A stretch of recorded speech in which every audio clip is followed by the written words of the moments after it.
Ladies and gentlemen, let's get ready to crumble! I'm Joshua Kemble, and welcome to Joshua Kemble's Livestream. I've been a freelance illustrator and graphic designer for over 20 years. I was an art director for 9 years. And when I'm not art directing and working on illustrations and graphic designs, I'm working on comic books and graphic novels, and that's usually what I do during my streams. And while conversations can go all over the place on this stream, from spicy and entertaining to goofy and silly, one thing stays consistent throughout every stream. I'll always be working on art. So pull up a chair, get your art supplies out, and get ready for an entertaining show that'll keep you company while you work on your own personal art projects. This is Joshua Kemble's Art Stream.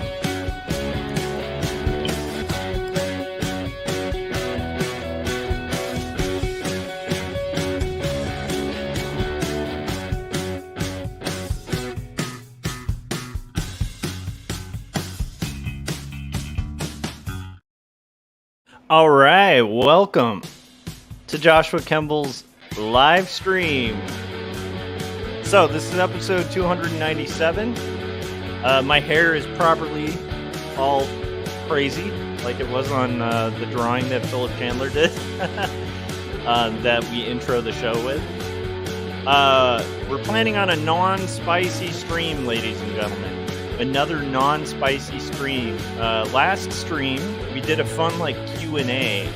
I looked up some questions for artists, and I'm trying to get through those.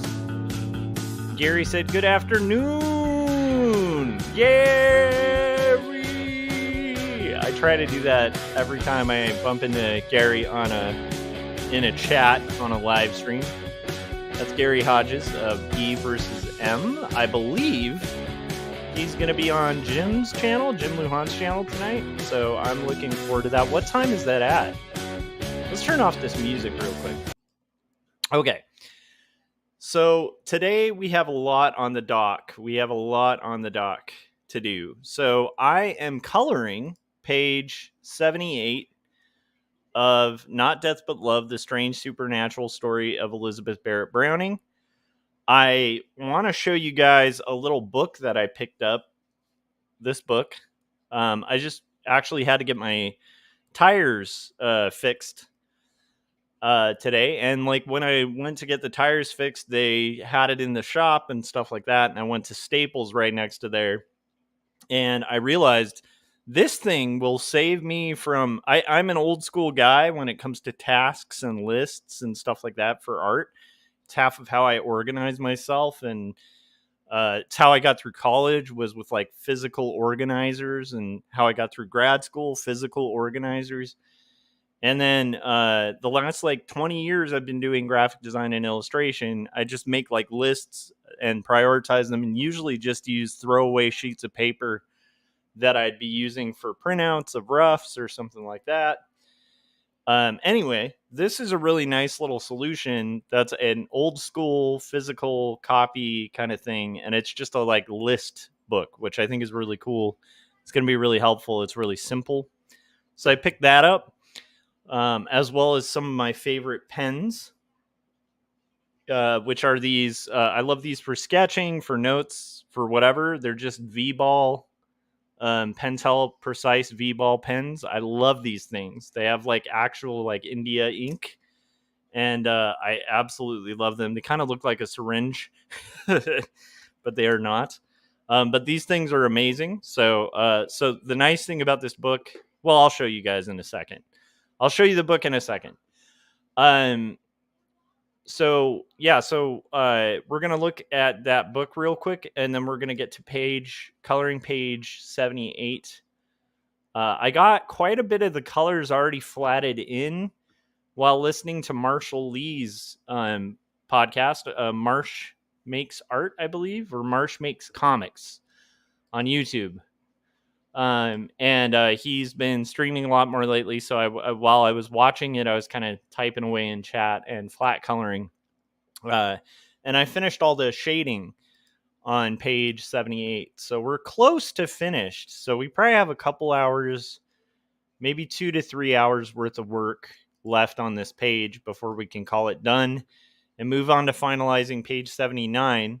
So that's something I want to do during this stream today. We're going to do more artist questions. I really enjoyed that last time. Our first 2 questions, if you didn't make it to the stream before, I'm going to go ahead and put the first 2 questions in the chat. I'll go ahead and type these up. So I'm going to put 1 and let's see here, 2.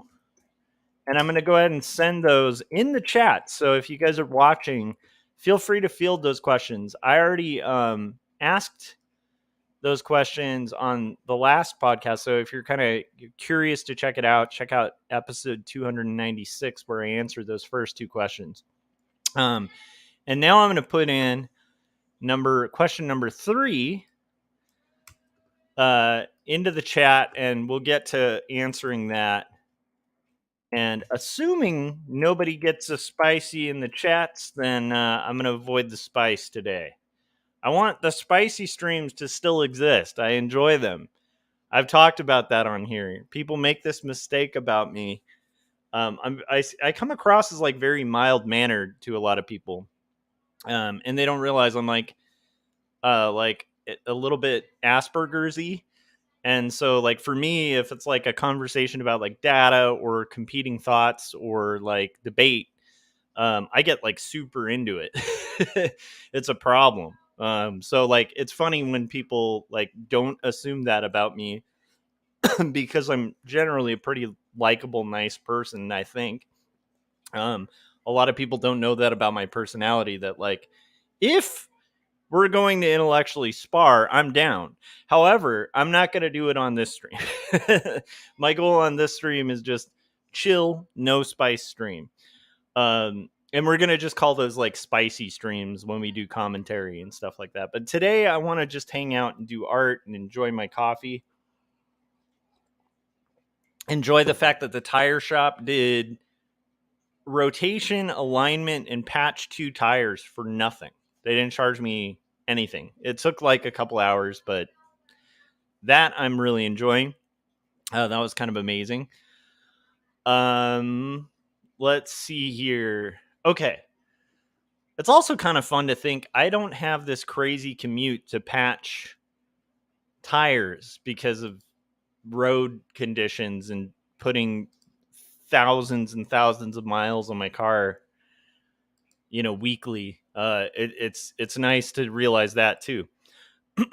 Anyhow, so let's start. Let's get into it. The first thing I'll show off is just this little. Let's go to our art stream. Okay, so this is where on my right is I guess it's on my left. On your right is the page that I'm working on currently. Everything in magenta has yet to be flatted. I'm happy with how it came out. At this point, I have basically pulled all the color fills for Elizabeth and Robert from previous pages so that the colors are consistent on the characters. And we're basically introducing the Teatro Niccolini, which is going to be interesting. I have a reference of that pulled up so I can use color that's similar to the actual building. And so we'll be looking at that in a little bit. And other than that, we're just kind of rocking and getting through the page. So that's what I plan on working on today. Now, this right here where the cam is, if you look right below my head, this is the notebook that I picked up. And I'm really excited about it. It's so lame that I haven't thought to just pick up something simple like this or realize something simple like this exists. But for my little list-based thinking, this is perfect. It's called Freestyle Notes. It's a notebook designed for organizing and tracking life's tasks. And this is pretty much just a way to formalize what I do with lists all the time. And Thomas actually has a really good art question too. We'll get to that in a second. And by the way, question 3, the one I'm going to get into next, and I'd ask you guys to kind of answer it too, is tell me about your favorite medium. So, what's your guys' absolute favorite medium to work in? Is it charcoal? Is it pencil? Is it ink? Is it paint? You know, is it toilet paper? I don't know. I'd love to hear your favorite medium. I actually jokingly say toilet paper because I knew a guy in grad school who'd do sketches on like tissues with a pen kind of similar to this, and it would create this like blobby kind of like French line, which is kind of weird, but it would work really well. It would cause it to like bleed and blob in certain areas, and it would look really good. But you had to be real dainty with that approach because like you're gonna tear through that crappy paper, and you're definitely not going to be selling originals, with that. Anyhow, so this freestyle task book is really cool to me. Let me see if I can prop this up a little bit. So it's pretty cool. It's just basically got like a section for the date, and then it has your 3 biggest tasks at the top, and then it just has a checklist at the bottom, and then it has a little space for notes. And then for artists, I found this really cool because I can use this as a sketchbook as well, because the other side is relatively blank except with a grid. But it's like, so to me, I liked this because it's real simple. It helps me avoid leaving just like random scraps of paper around the house, which is what I usually do for my lists. And I'm sure my wife loves that. Finding like 3 years of lists just folded as these little pieces of paper. So this will help me organize and also keep track of what I did for the year. So I'm actually really excited about this. I think part of my problem with most planners and things like that is usually they're way too complicated or ridiculous or digital. And for me, there's something, I've talked about this before, but there's something about physically having a list of things to do where you can cross it off. And there's something about that I have relied on for about 20 years, but I haven't. We'll see if I stick with the book. Here, I'll peel off the. Let me see if I can find out who this is from. So it's by Design Group, a division of IG Design Group in America, Inc., Atlanta, Georgia. And they have a website here, markings.com. So if you're kind of curious to check out a 240-page task journal with poly stencil ruler, that was interesting to me too. I didn't know the ruler came with it, but it has a little ruler in there too, in a little pocket, which I think is really cool. So like, again, for like sketching or just making like notes, it has like a little stencil ruler, which I thought was really cool. So that'll be fun. That'll be fun to have this kind of thing and see what we can get done. So that's basically my list. I just explained that. And now let's get into coloring and the question. And I'm curious what your guys' answer is to it. I think before I get to answering it, I want to address Thomas Adams. I almost said Thomas James. There was a guy I knew a long time ago who used to run like an illustration podcast around the time we were doing an illustration podcast, named Thomas James. And so Thomas, sometimes I instantly go Thomas James. But Thomas Adams has a really good question, and I want to address it. So, okay, coffee. Let's address Thomas's question while we work, and then we'll get into it. So he said, I have an art question.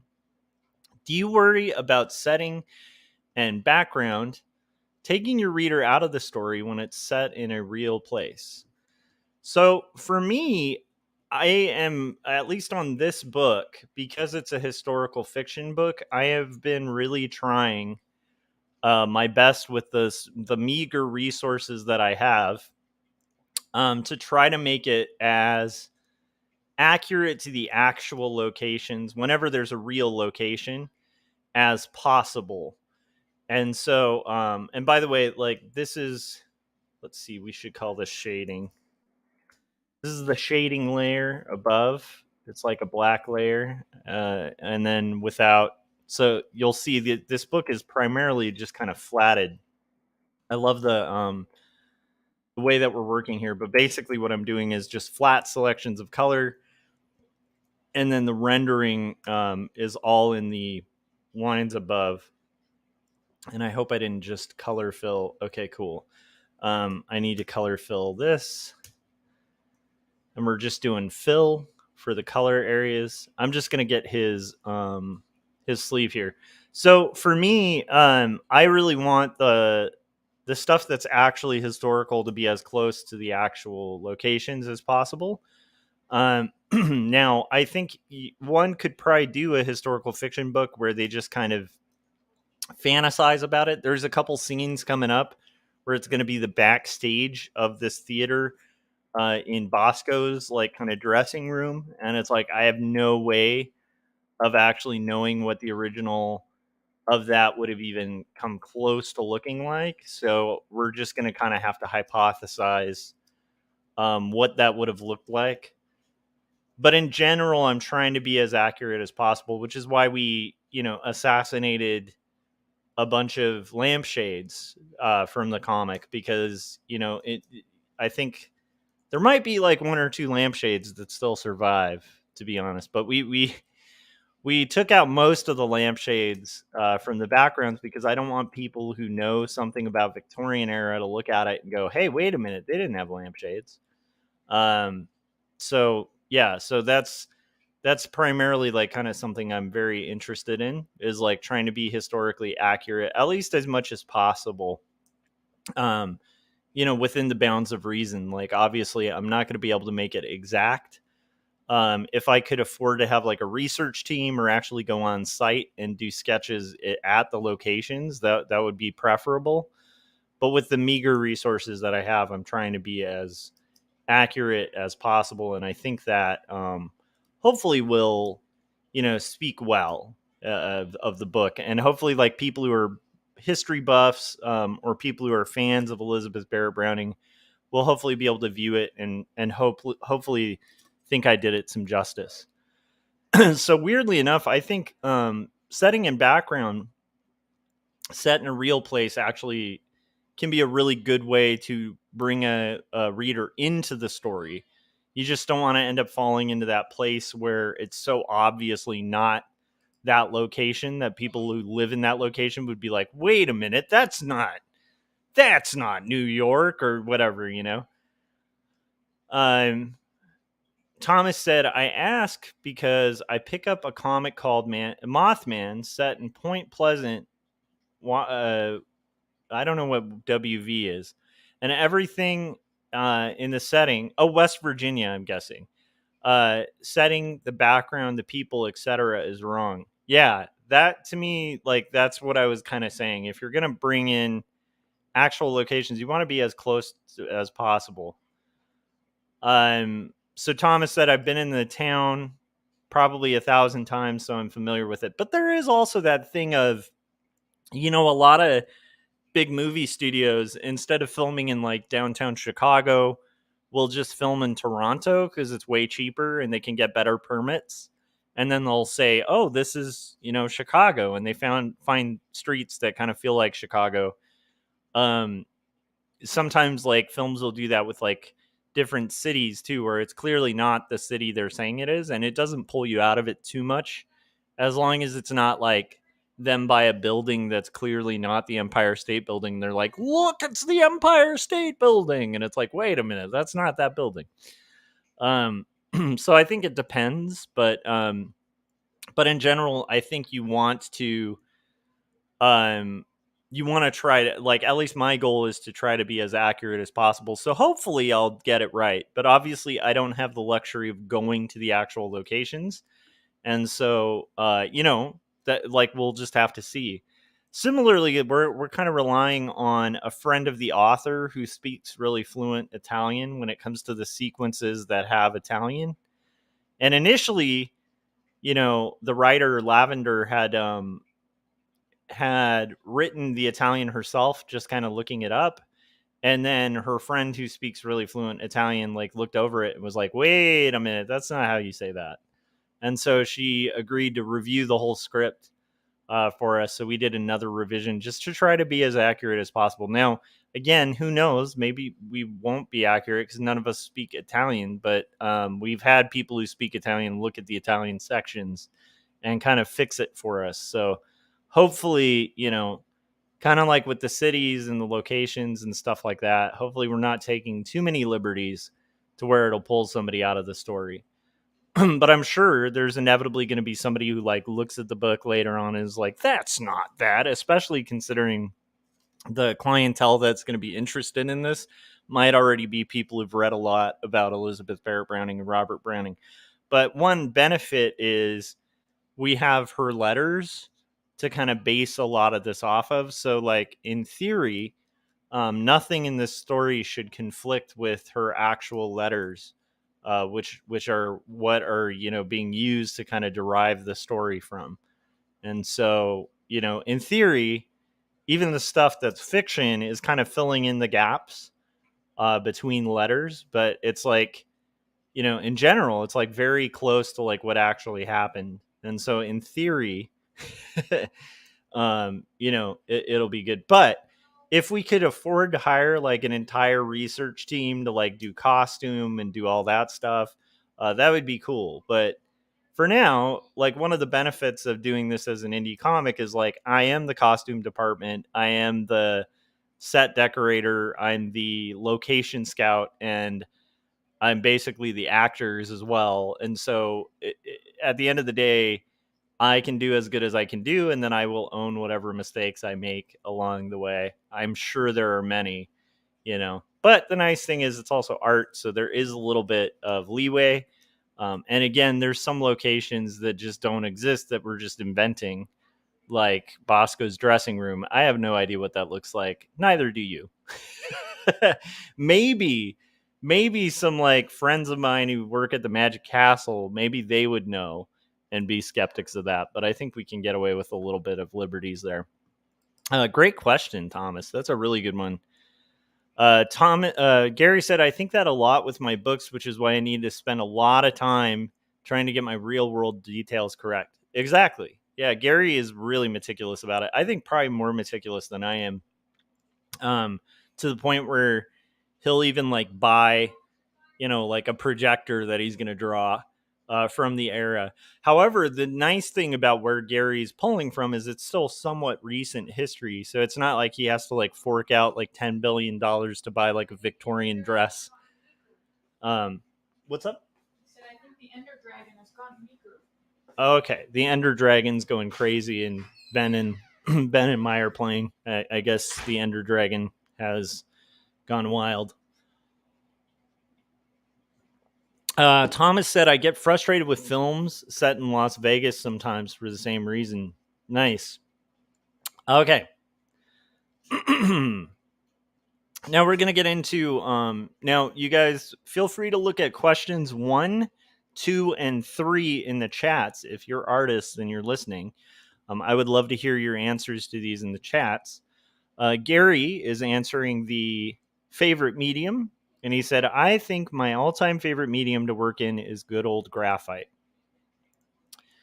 And then Adam said, biggest artistic influences, and I can see this in his work, Spumco, which is Ren and Stimpy, Bill Watterson, and Jeff Smith.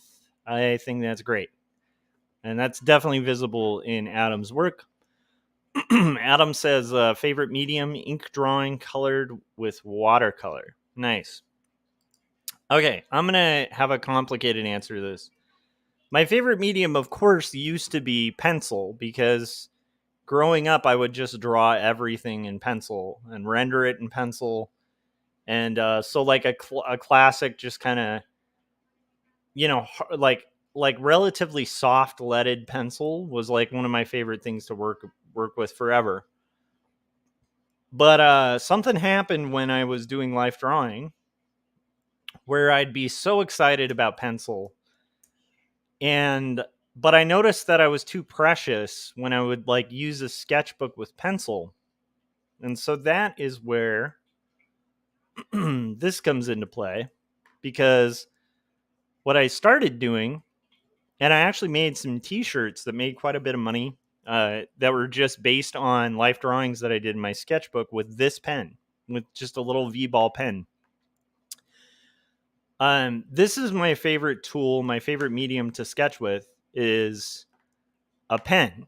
Even if I'm like sketching, life drawing, whatever, it helps me not be precious. Like, because the lines I commit to, I just have to be really fluid and commit. And you basically aren't going to be erasing ink. You just kind of have to lay down the line. If you need to correct your line, you just draw over it. So for sketching, my favorite tool is literally this, like a little precise V-ball pen from Pentel, I think. Oh, Pilot. These are from Pilot. My favorite medium to work in, uh, it's such a hard question. I love painting a lot. I don't work in it a lot though. But I enjoy painting. I enjoy like oil painting. But I hate preparation for oil painting.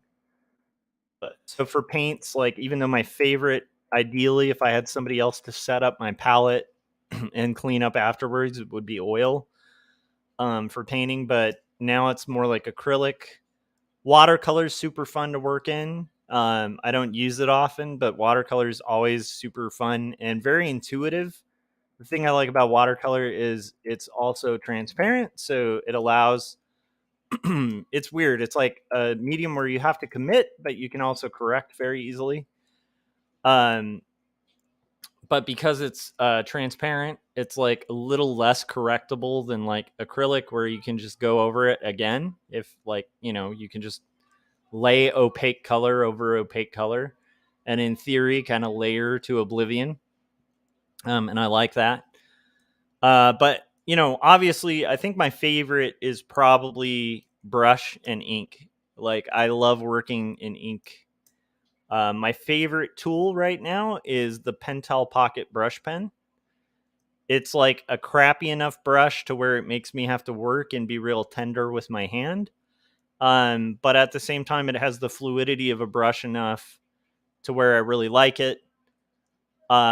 The cartridges are really cheap, and I just order them in bulk. And then the pens themselves are really cheap. They're like $6, $7, maybe $8. And so if you split the hairs, or the hairs get kind of weird on the brush, you can just toss it and get a new one. If I had my ideal world, I would just have a stack of $80 Winsor Newton Series 7 pen or brushes, and be doing traditional inks. But the thing I also like about the Pentel Pocket Brush Pen and the ink that comes with it is the ink is really quick drying. And so you can do really traditionally inked lines relatively quickly, and you can pass your hand over it very quickly after and not smudge the crap out of your page. And I like that too. So it's like kind of like a happy medium that I really dig, and it's very fast and efficient. So I love that brush. Um, and that's probably my favorite. Like, that's probably like where I feel like I am in my zone, is if I am, inking with like a Pentel Pocket Brush Pen. I feel like, okay, that's where my superpowers get unleashed.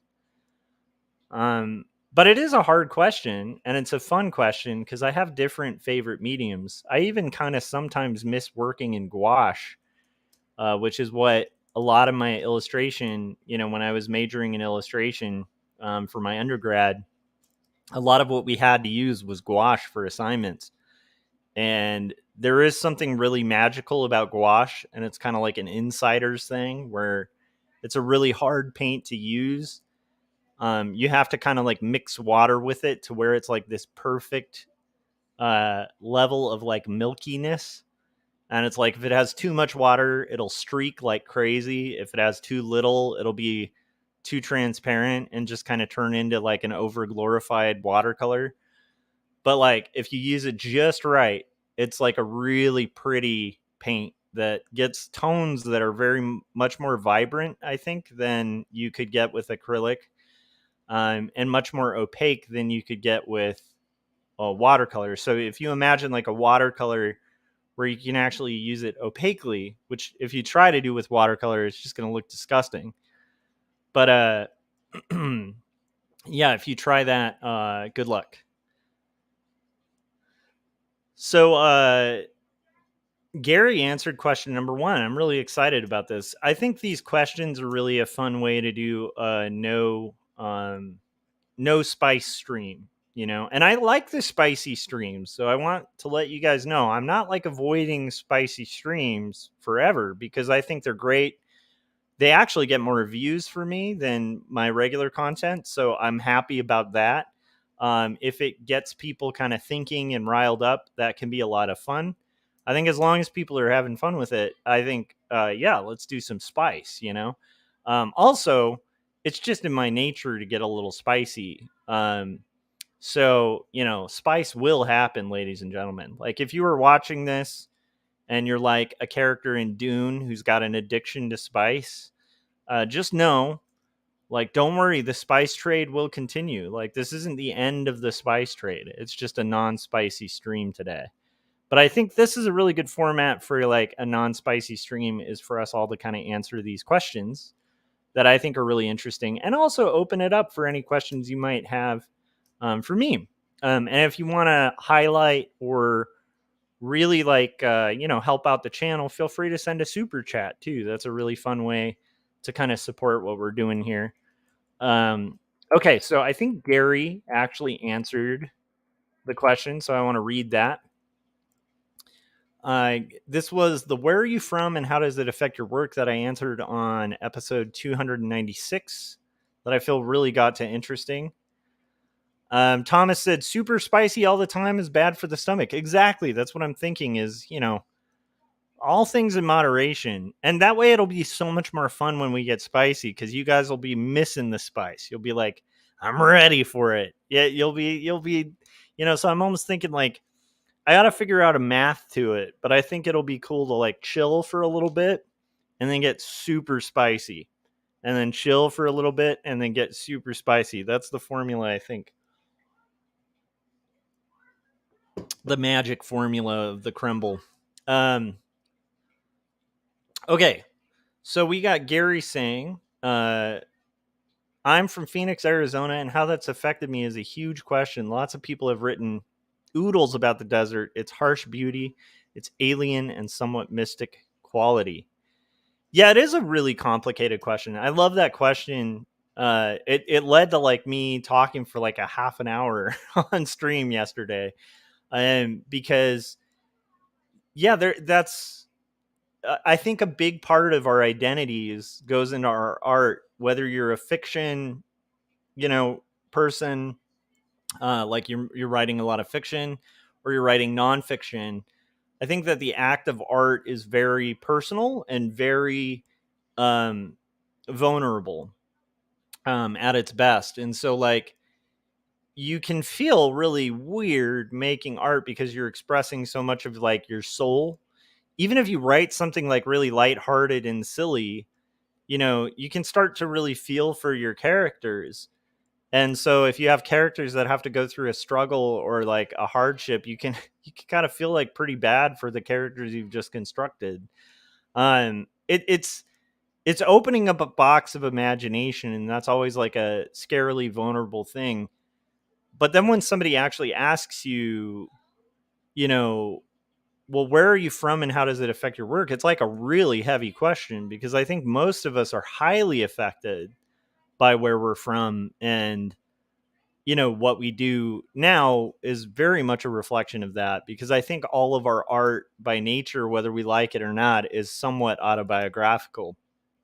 And so, of course, where we're from is going to affect our work. But it's an interesting thing to think about. And I think it really opens up a lot of interesting, possibilities. Um, nice. Gary also answered question 2. So what we're going to do is go ahead and finish these selections for the gold on this ticket booth.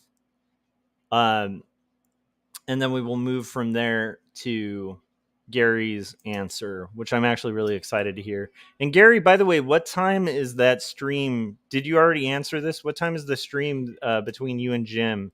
Because I don't want to overlap streams. I'd rather send folks your way or Jim's way when he's having his hey man, how's your movie going? And I believe you're a guest on it tonight, so that would be fun.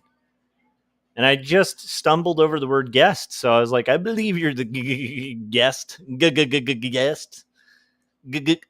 Okay, anyhow, here we go. Let's read Gary's answer to this. And if you guys are watching, feel free to run through that. Okay. Gary said, Jim and I will be going live at 7 p.m. MST. Oh my gosh, now I got to look up MST. Who cares about MST? I'm a Californian. I only care about PST, okay? MST time now. But it is 5 o'clock, so that gives me 2 hours longer on stream before it overlaps. I love it. Gary said, in honor of top 5, he asked me to come up with 5 questions for him. Nice.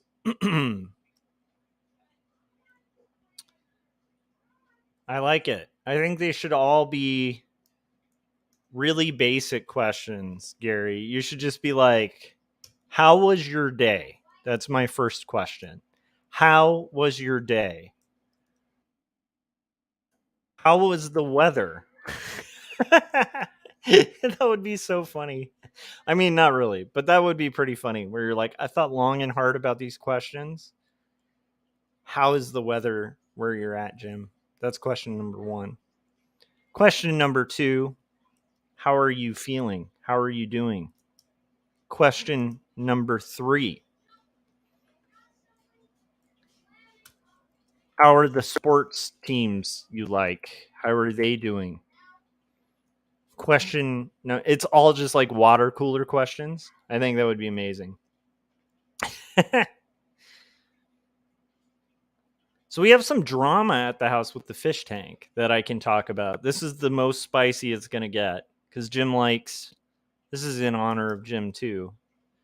Jim thought I should do like a drama stream that specifically addresses, that just basically specifically addresses the drama of the fish tank as if it's like this giant conspiracy. So I will address the drama of the fish tank. So we have this very fat fish, and he had to be transferred to the old tank again because he was trying to eat all his buddies. He was literally just like going after their gills, like trying to make them drown so you could eat them. And so that's not fun. So we moved him, and he's since got like ick or something, and so we're treating the tank, but he's been kind of moping around and not looking so great. So his cannibalism turned against him, and now he seems sick, and it's really sad. And we're treating the tank because he's hilarious. He's my favorite of the fish. Anyone who's known me for a while knows that I am a sucker for big, ridiculous, chubby animals that look totally useless, and this fish is one of them. So, like some of my favorite animals are like hippos, pugs, manatees. These are like things that I think are amazing animals, partially because they're really chubby and hilarious to me, and they look kind of helpless.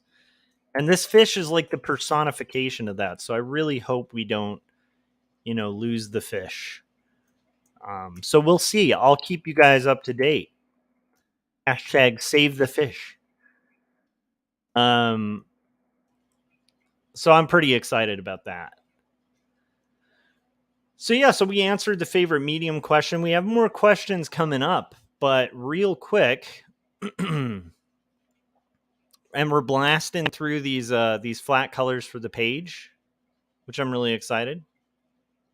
Oh, nice. Okay, Gary said I misspoke before. 7 p.m. California time, Pacific Standard Time, not Mountain Time. That's great. That gives us more time. Gives us like 3 hours, my dude.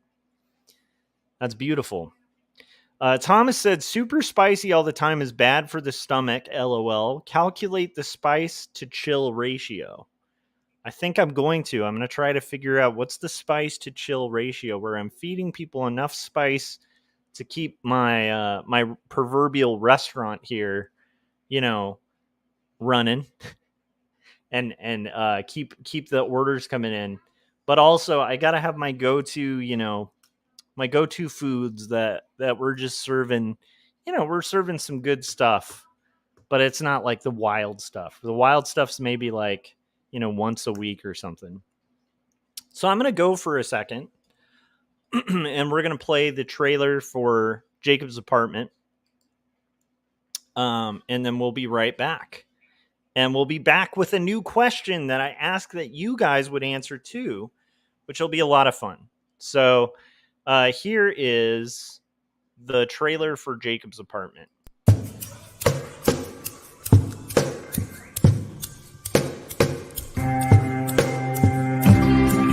Speak clearly, it seems that only in dreams can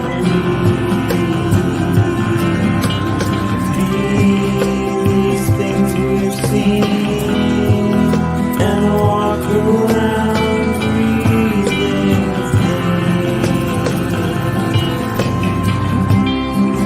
I don't know the part to play in this heart of mine. There's dissonant things, they split at the seams.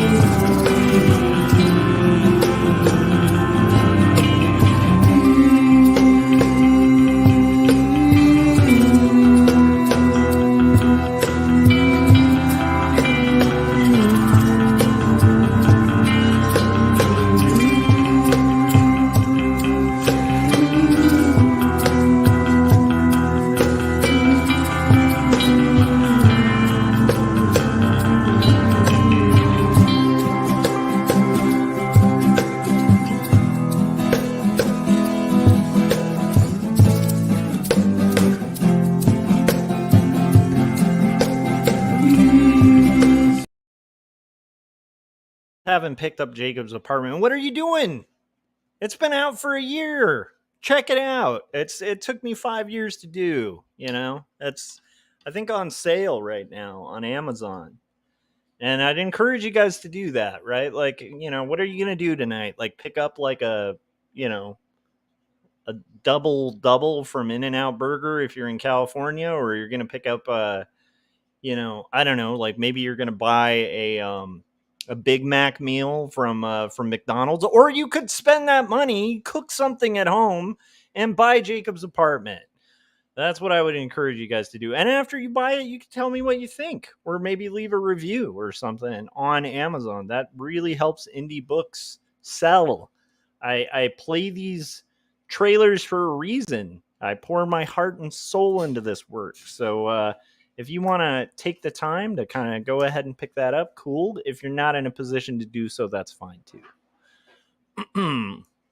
I like that my two examples of what you're going to buy. Like, I'm just assuming you guys are just out there just ingesting terrible fast food all the time. What are you going to do? You going to buy a bag of Cheetos, or you're going to buy Jacob's Apartment? It's like a bag of Cheetos, but with substance. That's my voice for that. Oh, I did promise. I don't know if I promised Christopher Runciman this, but Christopher was streaming earlier today, and he was talking about Sean Connery, and he asked me to do a Sean Connery impression of Sean Connery. I don't know why he thinks I can do a Sean Connery impression, but he thought it would be funny if Sean Connery were ordering donuts. And I thought he would need to be ordering donuts with sprinkles because of Sean Connery's accent and how he would pronounce the S. So I'm going to give it a shot. So Sean Connery ordering sprinkles. I would like more sprinkles on this donut. That was my best bet. The only Sean Connery I can really imitate is Sean Connery from Indiana Jones and the Last Crusade, because where he's like, should have given it to the Marx Brothers. You know, yeah. Anyhow, so that's my Sean Connery, Christopher Runciman. I just noticed all my viewership just died. We had like 8 people watching live, and now it's down to 2. That's how much people appreciated my Sean Connery impression. Thank you, Christopher Runciman. You cost me viewers.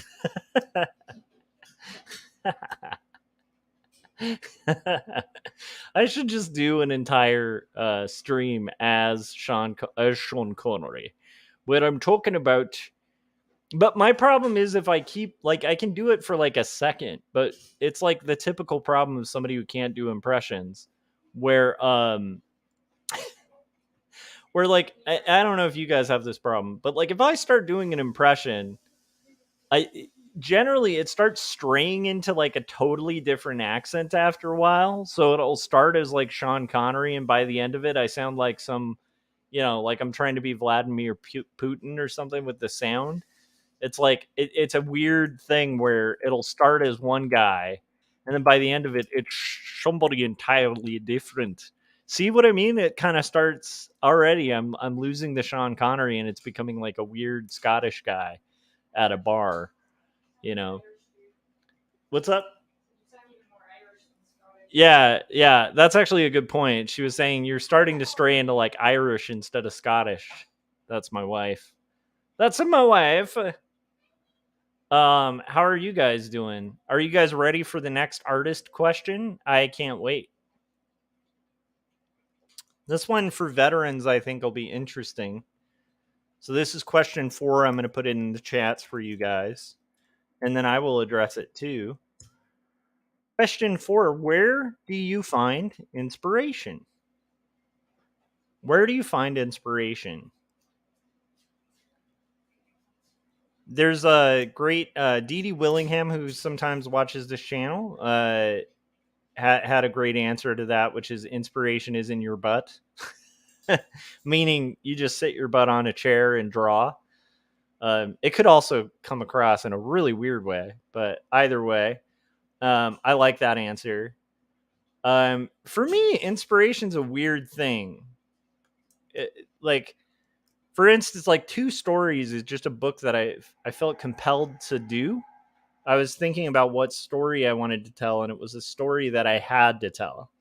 It was like every bit of my being was like, you have to tell this story. And it still kind of bums me out that I haven't been able to finish that story with part 2. Although I really am enjoying working on this other story right now, which is Not Death But Love, the Strange Supernatural Story of Elizabeth Barrett Browning. I fully intend to finish volume 2 afterwards, assuming that I can still eat at that time, and I don't just go broke as an artist.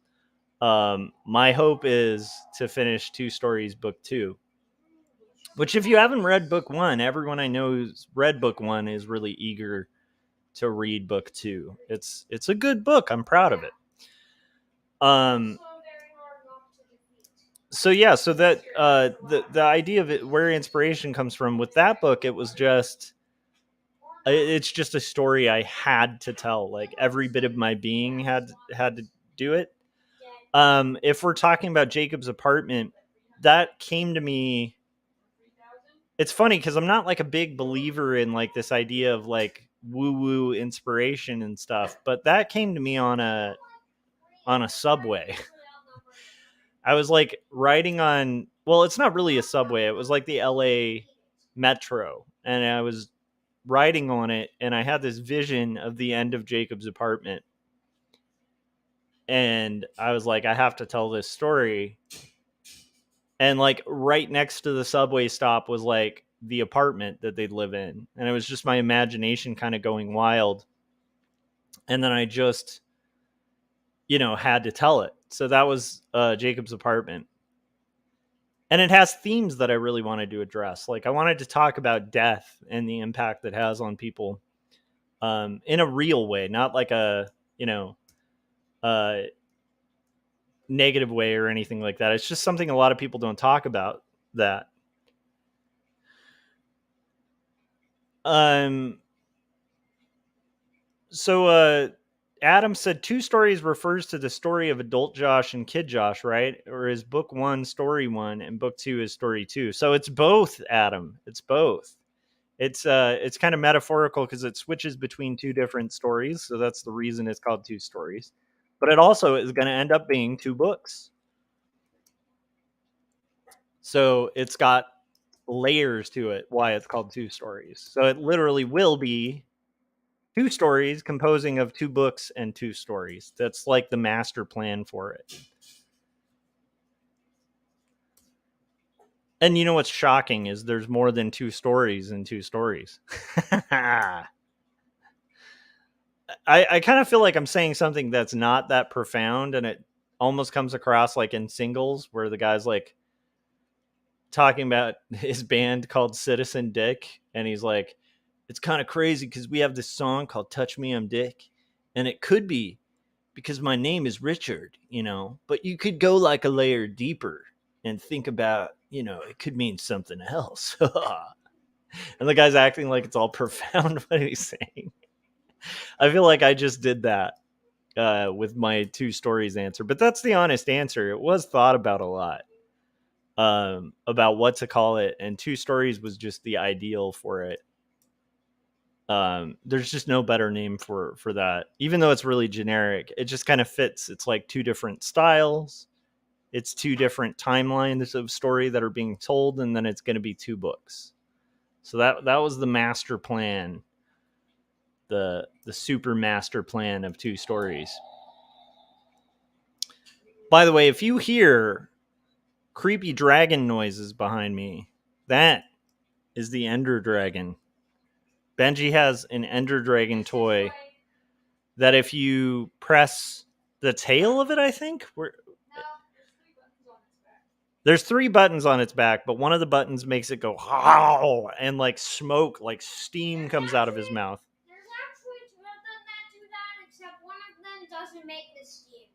He said there's two of them that do that, and one of them doesn't make the steam. The other one does, but you have to kind of fill it with water, but then it like vaporizes the water into like this cool dragon steam. And I'm like, man, you guys have the coolest toys.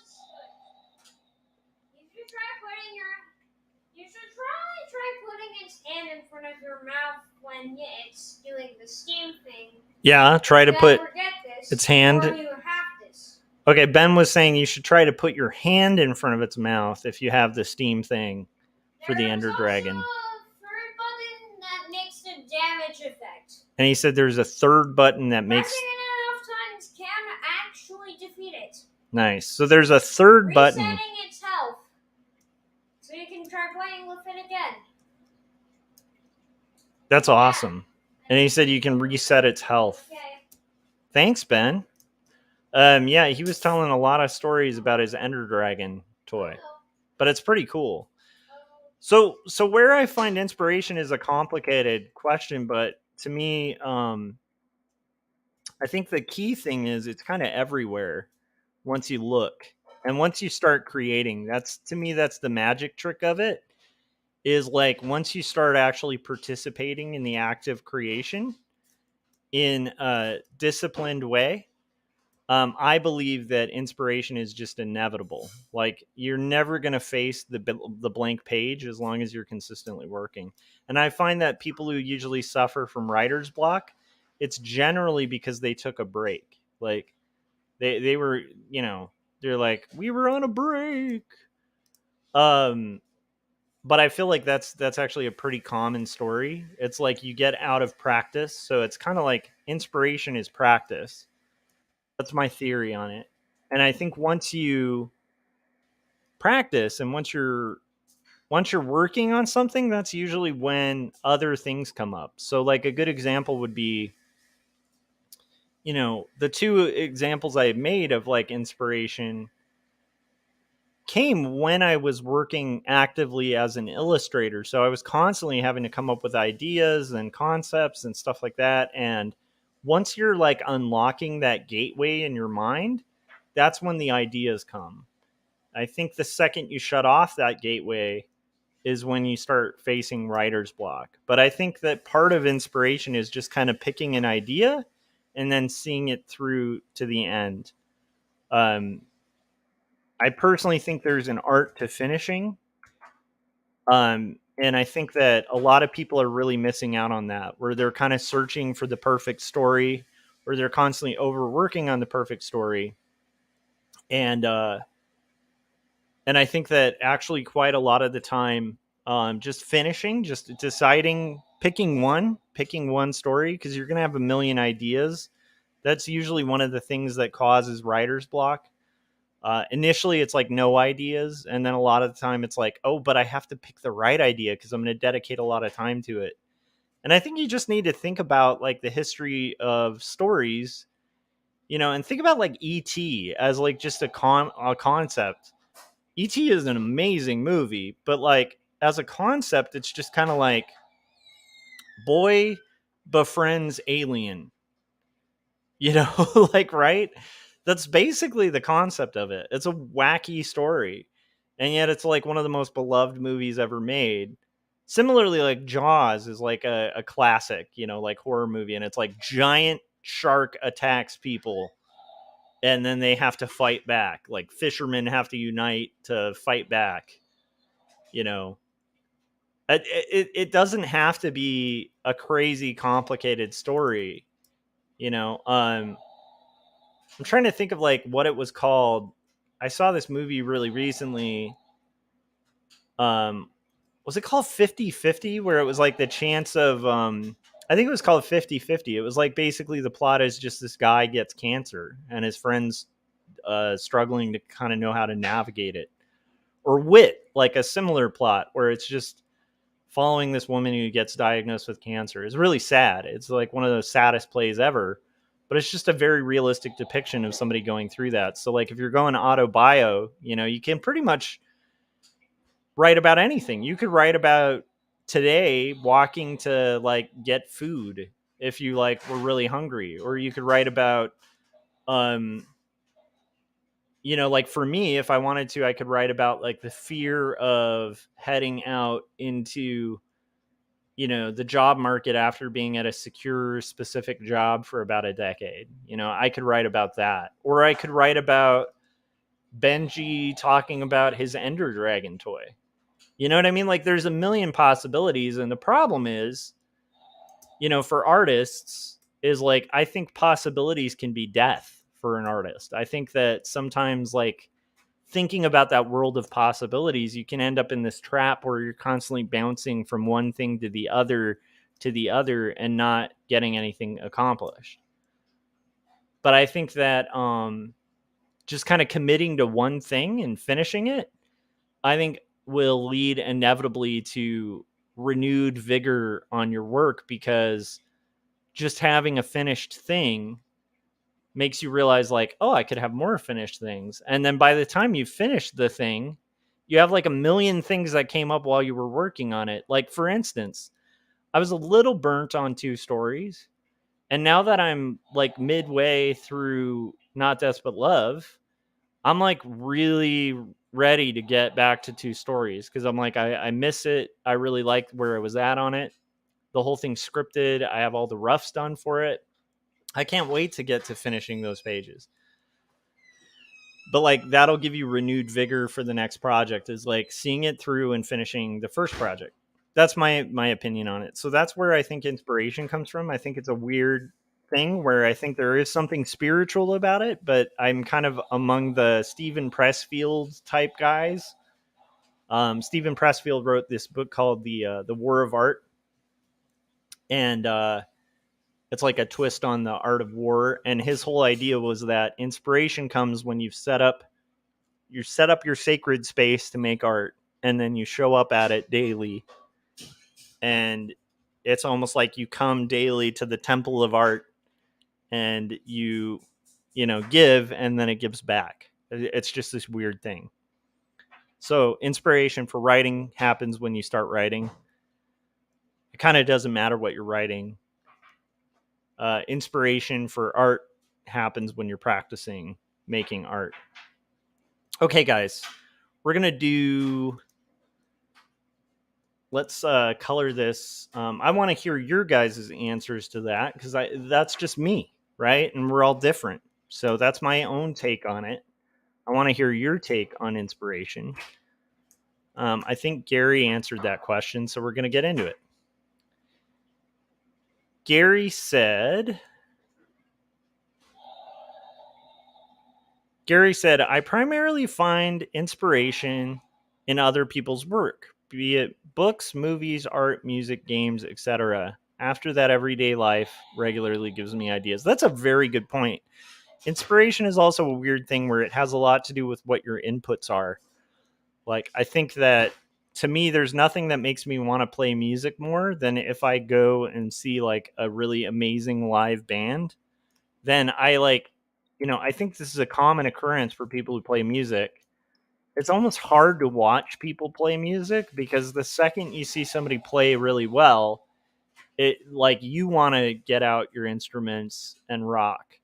It's kind of an old joke like that, back when I was in college, especially as an undergrad, where if you want to see guitarists play guitar, just put a guitar in a room with people who play guitar, and inevitably one of them is going to pick up the guitar, and then everybody else is going to like want a turn on the guitar who can play guitar.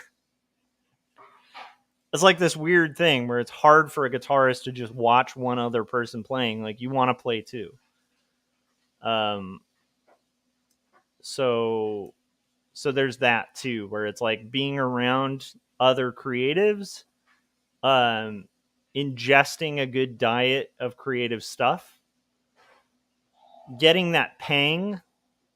This is where I think there's something kind of spiritual to art. There's like this pain that I think a lot of people experience when they experience something beautifully done. Whether it's funny or entertaining or beautiful or sad, there's like a pain that we feel. It's hard to explain, but it's like, at least I do. Maybe I shouldn't say we. There's like this ache that I feel in my heart when I experience something beautiful or something tragic or something funny, like expertly done. There's like this thing that beauty ignites in a creative that I think makes you, if you're a true creative, I've talked about this before, but it's like when you're a creative, it's like you're the person who goes to a fight, and you can't just be content like watching two people box. You have to get in the ring. Like, it's part of your blood. Like, you can't avoid participating in this magical thing called the creation of art, So that's my, riff on Gary's answer there, but I agree with Gary on that. And I would definitely second that. I think inspiration also comes from your diet, like what you're consuming. We're getting there, guys. We have our ticket booth finished. Let me know if the audio is a little weird, because I'm starting to hear a little bit of slapback, like a little bit of an echo, and I'm not sure why. But hopefully the audio is coming in okay for you guys. Okay. And then Adam was saying, I think Philip and I were trying to figure that out regarding the two stories. Well, if one of you thought it was because one was Kid Josh and Adult Josh, and the other thought it was because there's two stories, like two books, you guys were both right. Okay. Speaking of, you guys should check out Two Stories. And since we're talking about two stories, here's the trailer for Two Stories. When we come back, we're going to get into question number 5. I think. Wait, am I miscounting?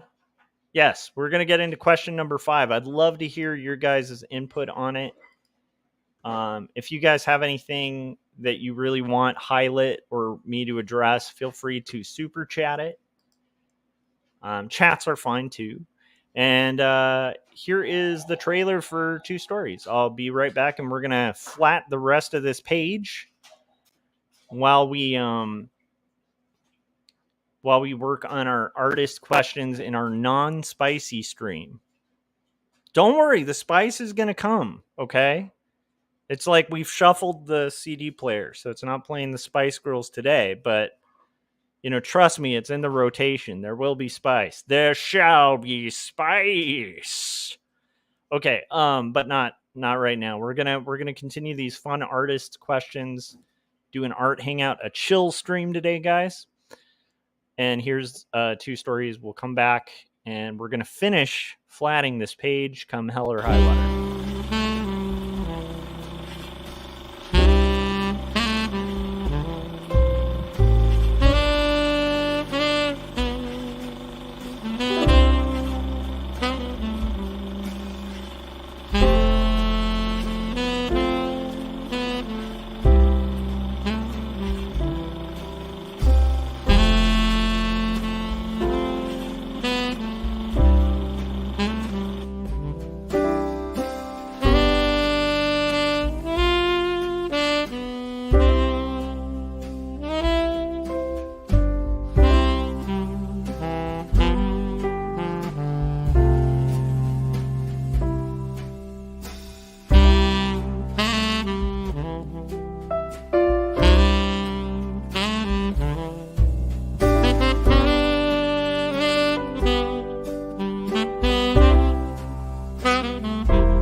All right, we're back. Welcome to Joshua Kemble's live stream, episode 297. If you're just tuning in, we are coloring page 78 of Not Death But Love: The Strange Supernatural Story for Elizabeth Barrett Browning. That was a trailer for 2 stories, my graphic novel. That's 120 pages. I can't remember exactly the page count, but of black and white, hand lettered, hand inked storytelling in the graphic novel medium, trying to destigmatize hard conversations about mental illness, specifically talking about my experience learning how to deal with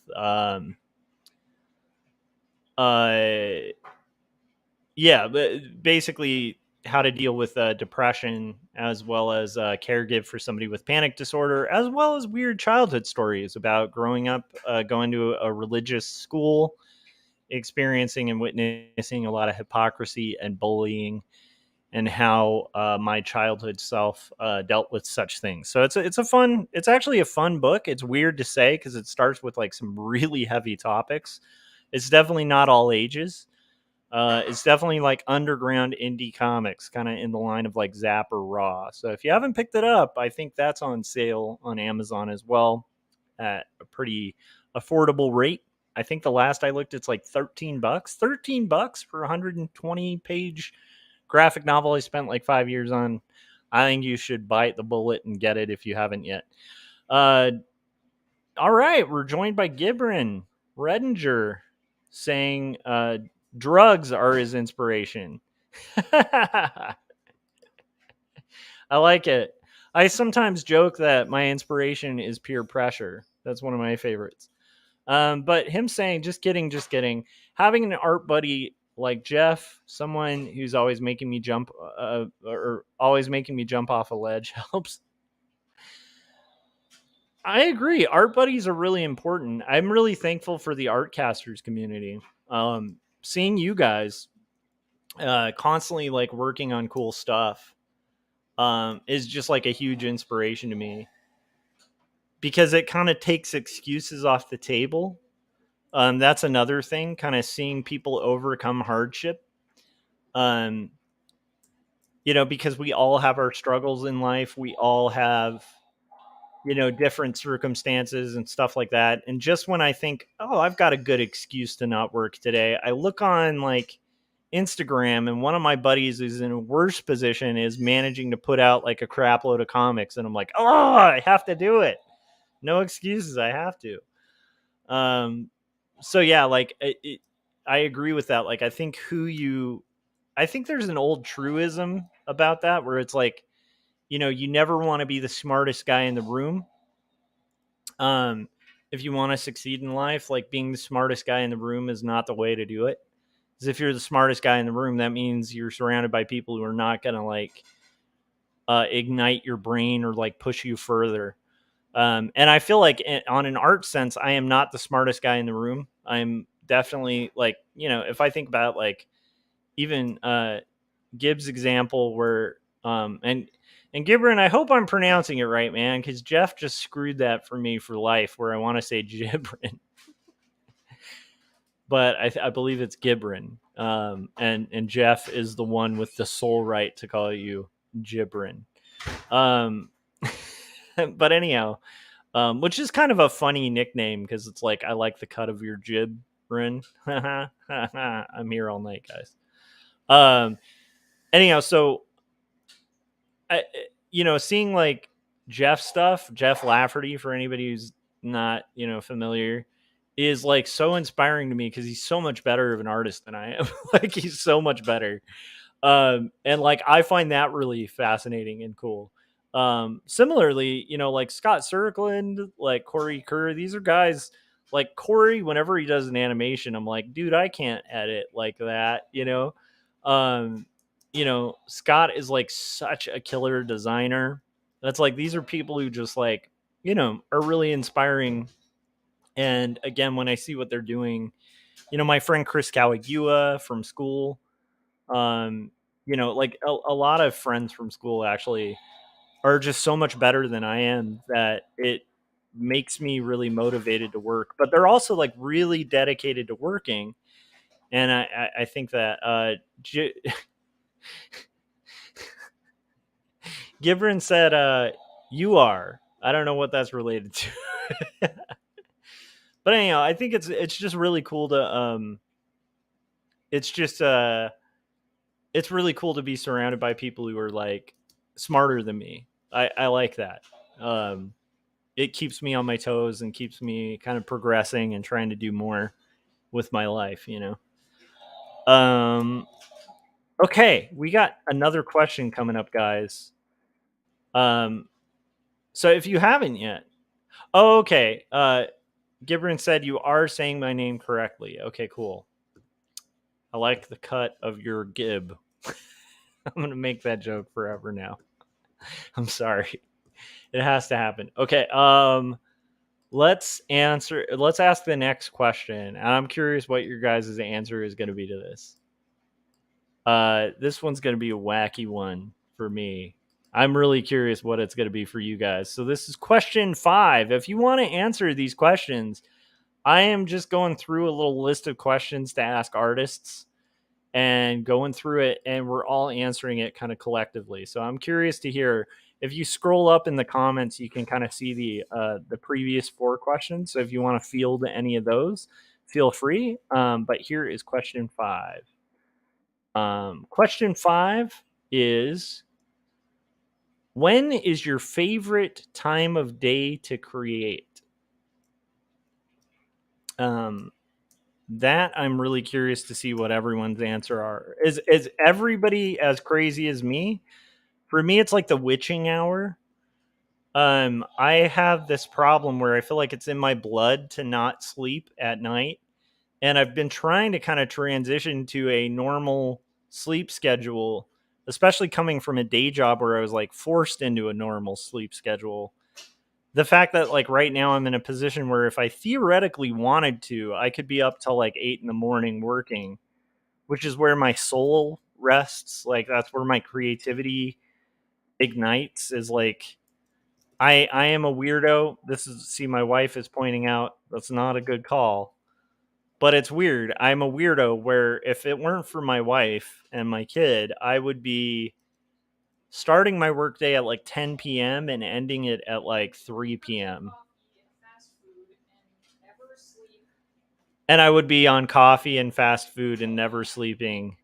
And I'd probably look like a wacko. Like I'd probably start, honestly, when I see like documentaries of like Robert Crumb, that's probably what I would be like if I weren't married. Like if my wife and kid weren't around, I would become Robert Crumb. And for anybody who hasn't seen documentaries on Robert Crumb, that is not a compliment. That's just in my blood. That's in my DNA. Which, by the way, is a great song by Kendrick Lamar, In My DNA. When people feel like there's not good hip hop out there, I really encourage them, check out Kendrick Lamar. There's still good hip hop.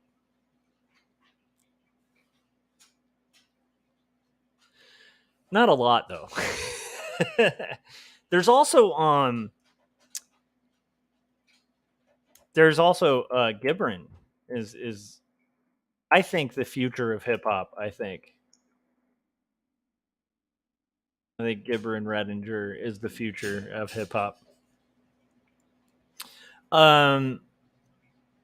Okay, guys. Now I have to like color this carriage. This is not fun. So this building and carriage are going to be a nightmare to get through. But we're going to get through it. I just have to keep myself inspired and interested. Flat coloring is one of my least favorite things on the planet to do. It's kind of strangely meditative to do, but it's just like, oh my gosh, it's such a beast, you know? It's like now I got to go in here and like find this horse. Okay, now I'm kind of curious to hear what's your favorite time of day to create from people in chat. I also want to hear, what are you guys working on? I hope you're working on something cool. I know for some of you guys, you might be working on dinner, and I hope it's something cool you're eating. So we're doing a low spice stream, just in case you're just tuning in. Spicy streams will come, but not today. It's like the Game of Thrones thing where it's like, what do you say to spice? And my answer is not today. Not today. Okay. So, we're coloring a horse, and we're going to get into the next question. But I am curious to hear, when do you guys find that you're most productive? I find that annoyingly, it's about 10 p.m. that is like the witching hour for me, where I get this like impulsive, like need to create. And quite often it'll like occupy my ability to sleep. And again, it's only my wife that kind of keeps me at bay from just going off the ledge entirely and being a vampire. And I've always been like that. Even as a kid, I used to like stay up all night drawing. And it's just like, it's just been with me my whole life. It's like a strange stranger. And I find that a lot of creatives have weird hours like that. But, I'm trying to be a normal creator now, if there is one, if there is such a thing. Trying to kind of start early in the morning and kind of stop late at night and get a solid chunk of sleep. That's what I'm attempting to do. But every once in a while, like if Gib and Jeff are streaming, which they now stream on Gibran's channel, I encourage you guys to check that out. And they're having their Artcasters after hours. It's like, that's fun because it's like I usually will be up working anyway, and so it's like a nice way to kind of have some people hanging out at the time I'm creating. And I feel like that's what this kind of hopefully functions as for you guys, is like I want to be a little bit of a background noise for you guys while you're working. If I'm achieving that, then I feel like I'm accomplishing my task. Okay, we got another Twitch spammer. I always joke that I'm going to read the Twitch spammers every time. And I think it's funny because I really want to, at some point, do a test and do an entire stream where I'm just doing Twitch streamer or Twitch spammer content as pitches for Jacob's Apartment. So let me see if I can twist this spam from Twitch. Joshua Kemble, have a good stream. Wow, they knew my name. Okay, let's twist this to be a promotion for Jacob's Apartment. Ladies and gentlemen, have a good stream. You can get 100 viewers for only 50 cents. Is that 50 or 5 cents? Easy with get viewers dot pro, also with Jacob's Apartment. Catch a promo for 10 free viewers at Jacob's Apartment that you can get at Amazon. That was a bad attempt there, guys. But I do like the easy, like, you know, it's just like it's very easy, guys. And you know, quality content and stuff, you know, quality services are always going to come with the letters E and Z.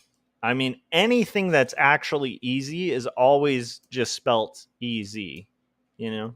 Ever since Easy E, that's just what people in the know, you know, always spell their promotions as. So that was your spam of the day, ladies and gentlemen. Okay, I think we've got some people answering the questions, which I'm really excited about, because I want to hear from you guys. Again, low spice stream. We're doing a spiceless stream. We're just doing a chill hangout day, guys. What do people have to say? Gary said, that range is my natural range to do almost anything. But for a regular job, I would watch movies in the middle of the night, play games in the middle of the night, and write and draw. Yeah, like the middle of the night. There's something about night. I think it's the quiet. I think it's the lack of options. Like you can't really go anywhere. You know? You're just kind of, it's you alone with yourself in this kind of, I don't know what it is. Because I know some people who just cannot do nighttime, and I envy them, because I'm like, I am one of those people who I was like made to live in a coffin and listen to like Bauhaus and Skinny Puppy and, you know, get out of my coffin and The Cure is playing and I'm like, okay, it is now time to work. Gibran said, right when I wake up is my favorite time to draw, but I end up working late. I have been getting into that lately. There has been something really cool about just up in the morning and I start working on my tasks. There's something really cool about that. But again, were it not for my wife and child, my wife could attest to this, I would be Vampire Josh. Like, flash forward, if my ever is just like, I am done with Josh, I'm done with the Kemble, I cannot handle the Kemble anymore, then I will, like, I think my vampire self will come out. Friends will call me and only get a machine, and then I will try to call them back and it'll be 5 a.m. I think that's a delivery of some kind. That's the soundtrack of dogs, ladies and gentlemen.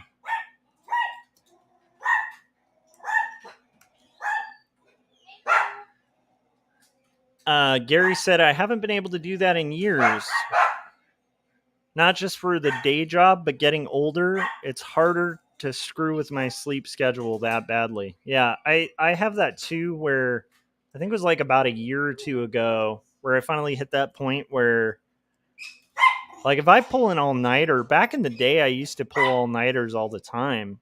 And so I still have that, like, programming in my head that it's okay to do an all-nighter. Problem is, the next day, I'm like, I am not okay. because I'm not in my 20s, you know?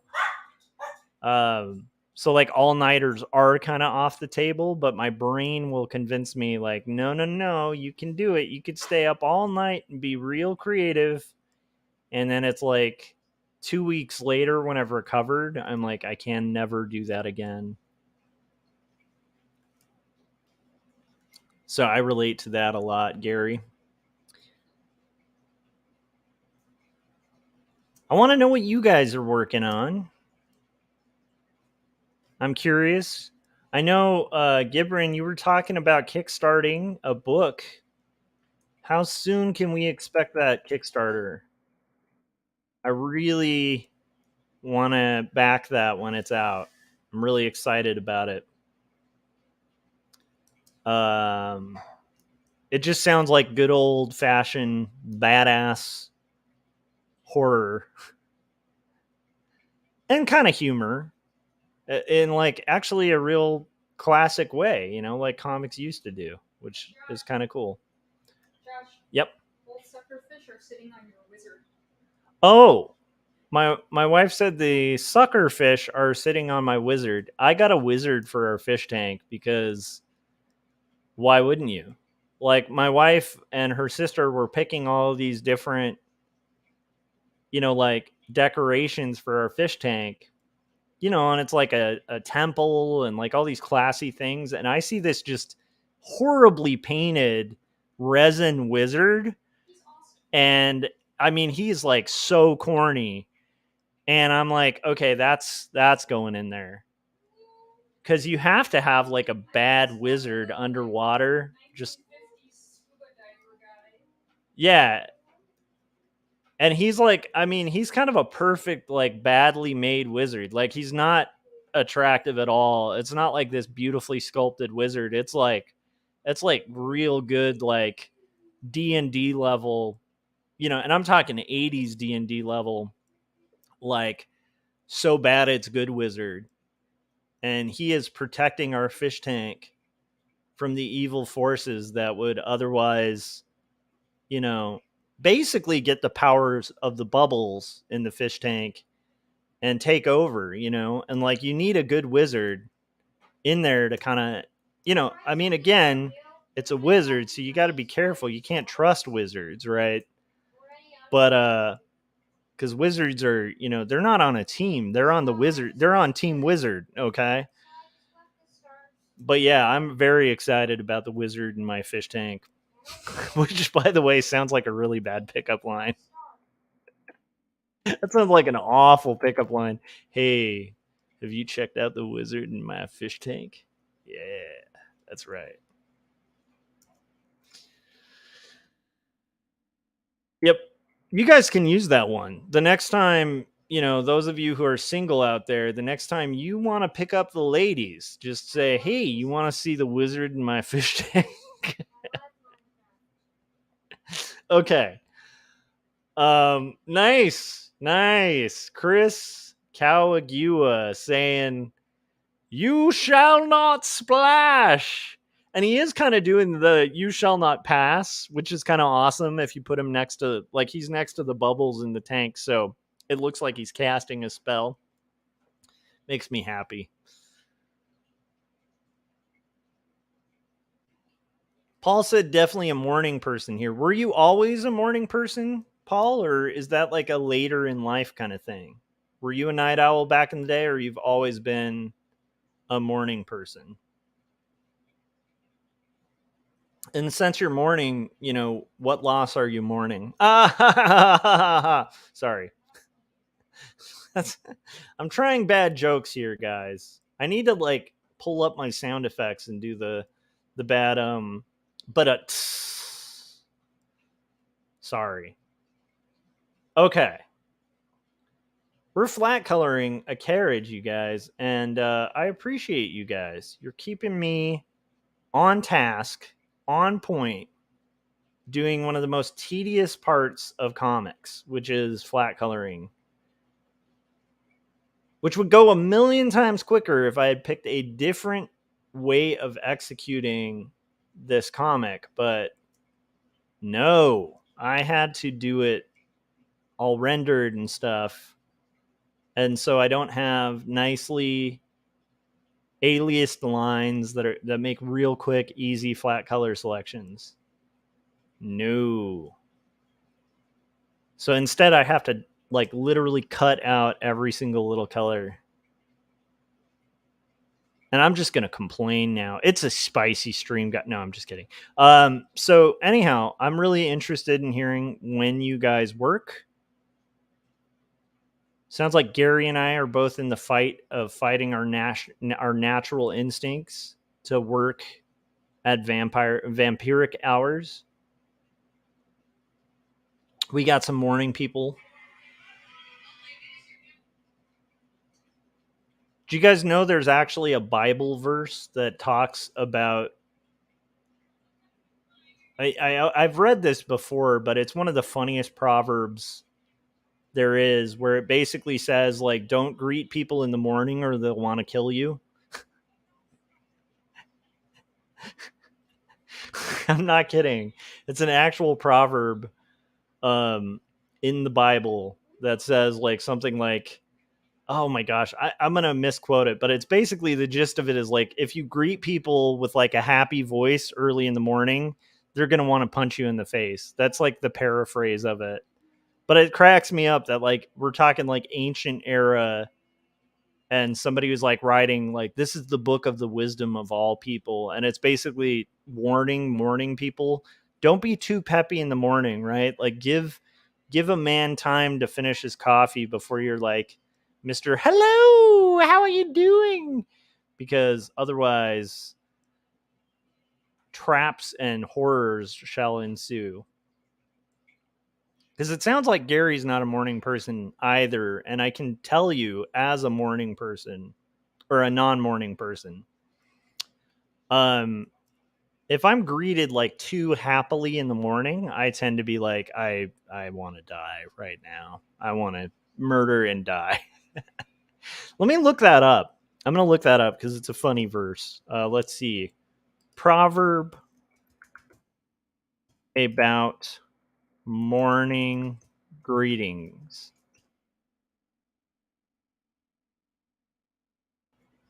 See, this is just giving the good ones.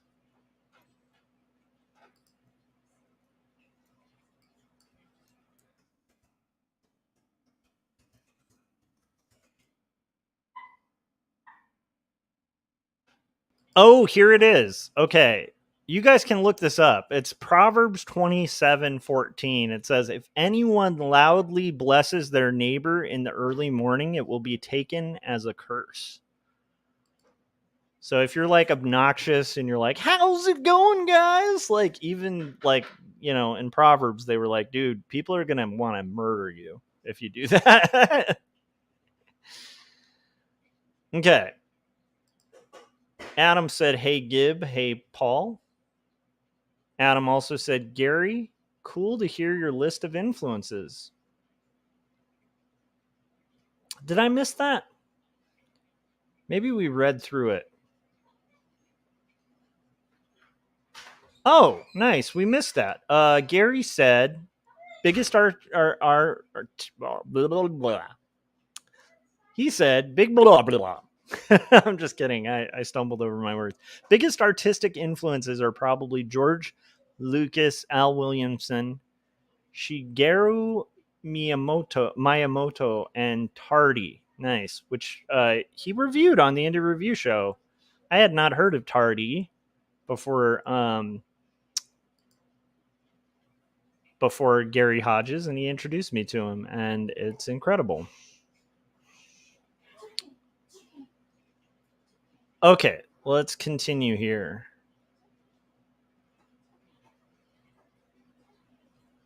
How's it going, Adam, by the way? What are you working on? Paul said, I wanted to talk about trans issues today. No spicy streams. This is a chill stream, okay? We'll get into that next day, maybe. There is some really cool, funny stuff. Not funny, but just like spicy stuff we could review of that, since that seems to be the modern platform. Okay, we're not getting spicy. We're not getting spicy. We'll talk about that on another stream.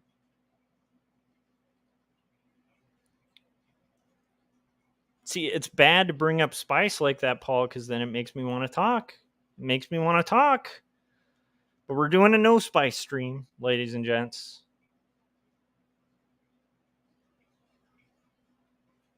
All right.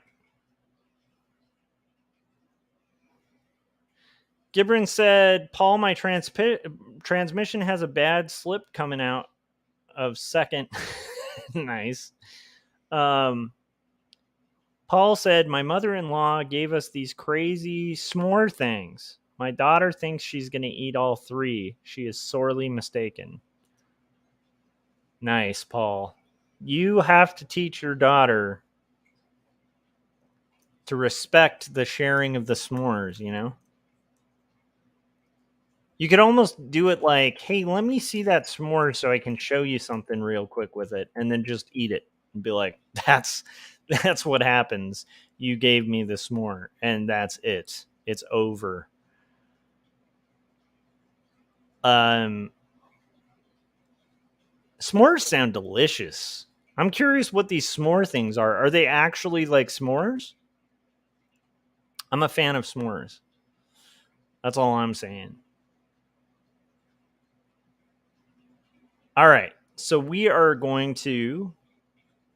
flat coloring the wheel. We're going to get into the next question in a few seconds. But I want to address what I'm seeing in chat as well. Nice. Gibran said, I'm working on one of the last pages right now for Horrible Tales. 3 pages to go. That's awesome. So Gibran is going to be kickstarting his book, Horrible Tales, which is great. That makes me want to buy the book.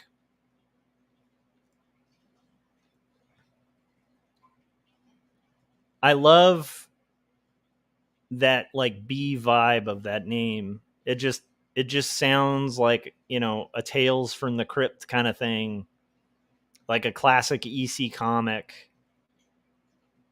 And that makes me want to pick it up and read it. And also it's going to have Gibran's art in it. And it'll be cool. It's like a collection of a lot of his comics, which I think is really cool too. And the proof you were showing on stream the other day looked pretty good. Looked pretty darn good. I like that off-tone, that off-white paper looked really cool. Yeah, so I'm excited about that. So you'll have to let us know, you know. Honestly, like once you're ready to kickstart it too, definitely let Scott and I know, and Corey, we'll have you on.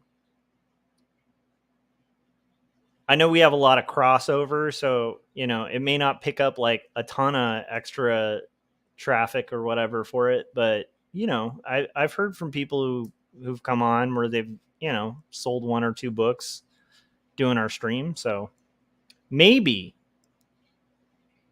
that'll help out. Well, any way we can help out, because I want to support Gibran's awesomeness. Did I just deselect the wrong thing here? That's going to be so annoying if I just deselected the wrong thing. I think I did. Maybe not. I think I did deselect the wrong thing. Let's find out. There's one way to find out here.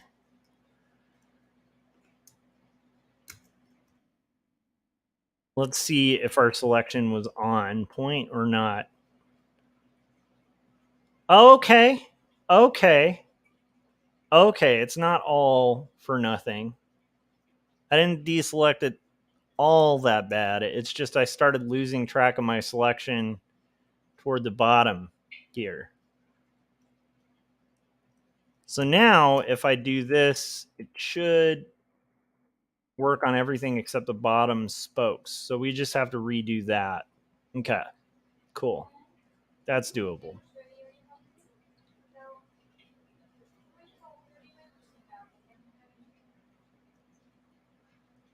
Okay, so we've got Paul answered. That's good. Nice. Paul, in regards to the pickup line of the wizard in the fish tank, said, showed the missus my wizard and got punched. Nice. Paul Pate also said, this is in regards, because I was saying, have you always been a morning person? And he said, became a morning person when I got a desk job. Age 27, was a night owl before that. Yeah, I feel like there's something about like the witching hour of night that that calls to like young artists. It's like the art demon shows up late at night and is like, draw. And you're like, I gotta go to sleep. Draw. And we're like, okay, night demon, I shall do thine bidding.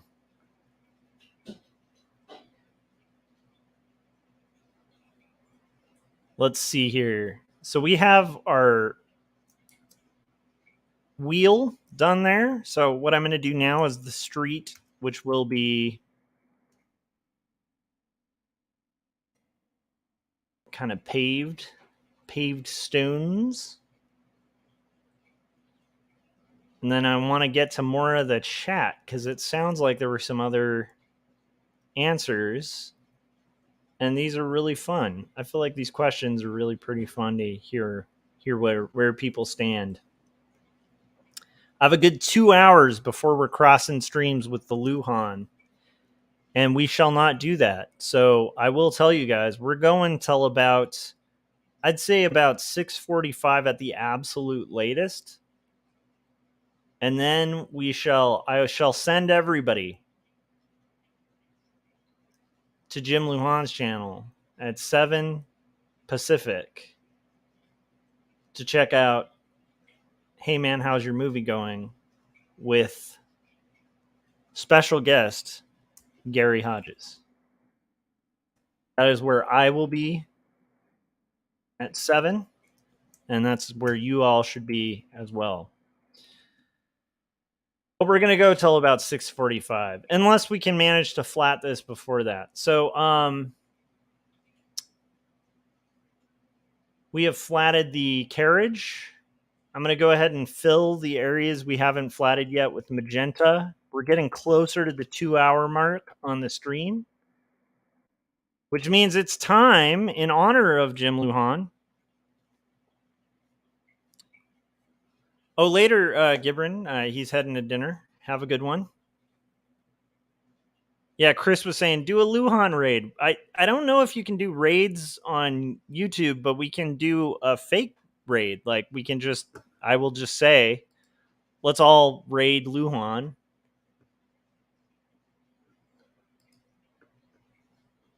Okay, guys, we're going to play the trailer in honor of Mr. Luhan. We're going to play Wordzoid. Take this off real quick. Okay, I'm remembering where I'm at in the chats. I will address all your chats in a second. And we will play the trailer Wordzoid. And I will be back and we will continue flatting this madness. Everything that's magenta, I always pick magenta as the color of the stuff that's unflatted, so I can kind of see where my selections are. So, okay, here is Mr. Luhan's Wordzoid trailer. Well, Peter, since I'm such a big music fan, I'm going to have to go with Karen Carpenter. Oh, Stu, I'm sorry. That's the incorrect answer. Trish, what you got for us? I'm going to go with Kim Gordon. All right, let's check that answer. Kim Gordon. Do we have a Kim Gordon? Yes, and that means you're our new Wordzoid champion, Trish. Dale, tell Trish what she's won. Trish, you've won a copy of 2 stories, a memoir of faith and mental illness. Handwritten, hand-drawn, and handed to you by artist and writer Joshua Kemble. But wait, that's not all. You've also won a copy of Jacob's Apartment, the story of a doomed romance. What happens when you take Eternal Sunshine of the Spotless Mind and put it in a blender with Ghost World? You get Jacob's Apartment, written and illustrated by Joshua Kemble. Trish, thank you for playing Wordzoid. All right, great job, Trish. I was told I was gonna get a lifetime supply of paper towels. All right, we're almost at the 2-hour mark, so we're going to just do a re-intro for anybody who's just tuning in. So let's get ready to crumble. Let's get ready to That's right.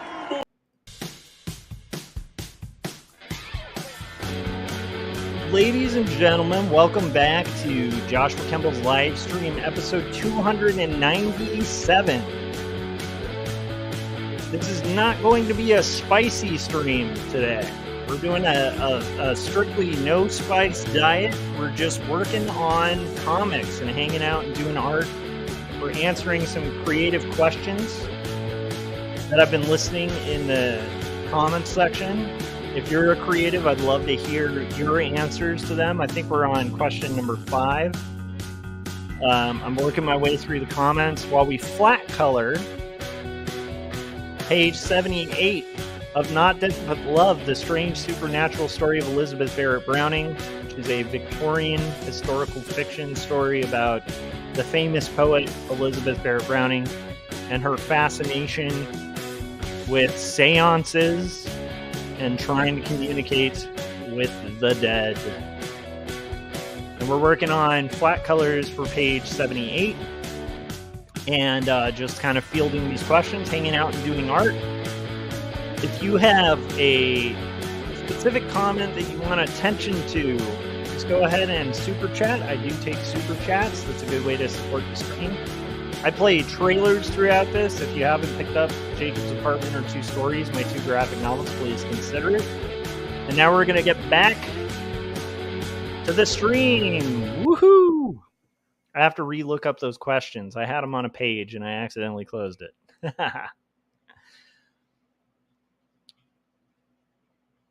Okay.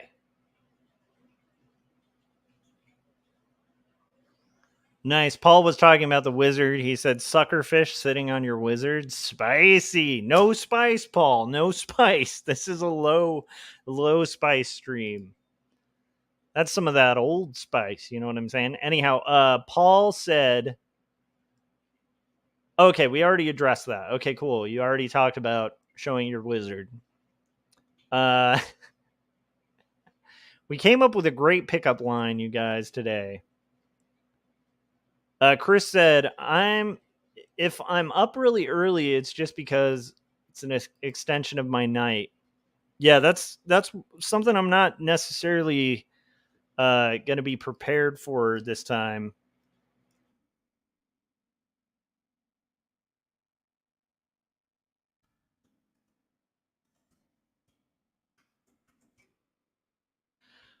Okay, I have these wonderful artist questions.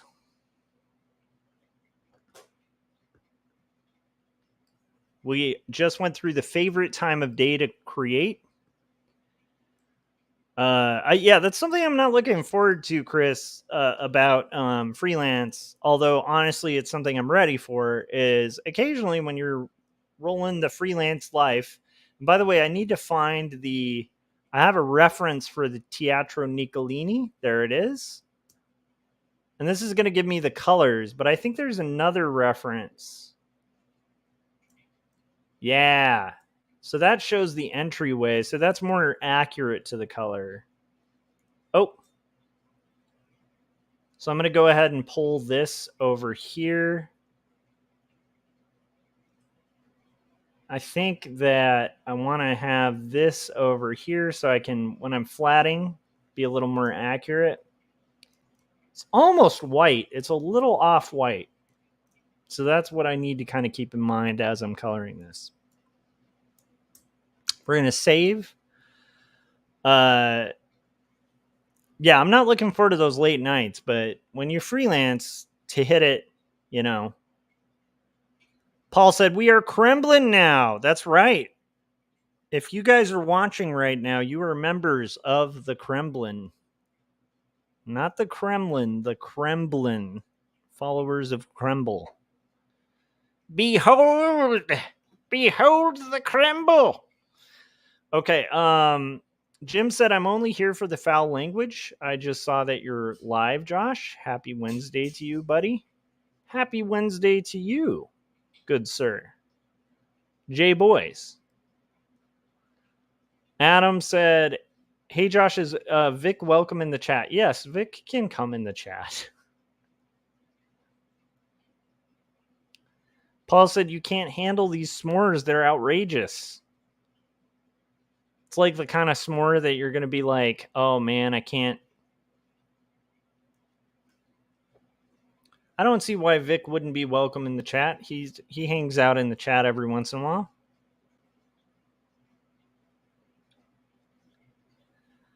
Okay, so I think I'm going to start with the brightest area, and we're just going to work our way through this theater background here. And then this is just kind of more of that tedious work. And we're going to get into... Oh, Adam said one of your mods may have blocked Vic. Well, I only have like one mod. I don't know how to get him in. Let me see what I can do. Let's see. Blocked Vic. Now I got to look on YouTube. Where would I find that? I'm not much of a mod of my own channel. Let's see. If Vic got blocked, that's craziness. Careful, Vic. Okay, let me see. Where would I find that? Like maybe customization? Let's see. Where would it be? Maybe it's under settings? Permissions? Close? Community? Hidden users?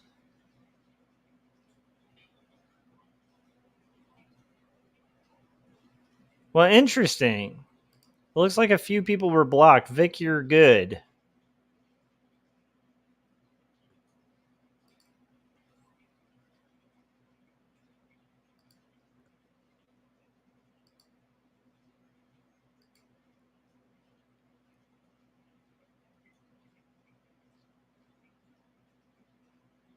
All right, guys. I just unblocked some people. We'll see if these people will come back. Vic, you're unblocked, so you can come in now, I think.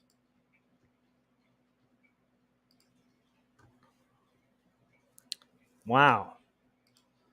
What did you do that angered Frank to the point of blocking you? Don't do anything blockable when you get in here, Vic. Frank's a pretty good mod. I just didn't realize he had blocked anyone. I think in general, if people are pretty chill, they're not like blocked. If people get all wacky and start saying stuff that's against YouTube TOS, then they get blocked. But I don't know. Maybe Frank was in a spicy mood, you know? I will say this is a non-spicy stream today, so let's keep it cool on the spice. But yeah, let me know if that solved your getting in issues. Your issues.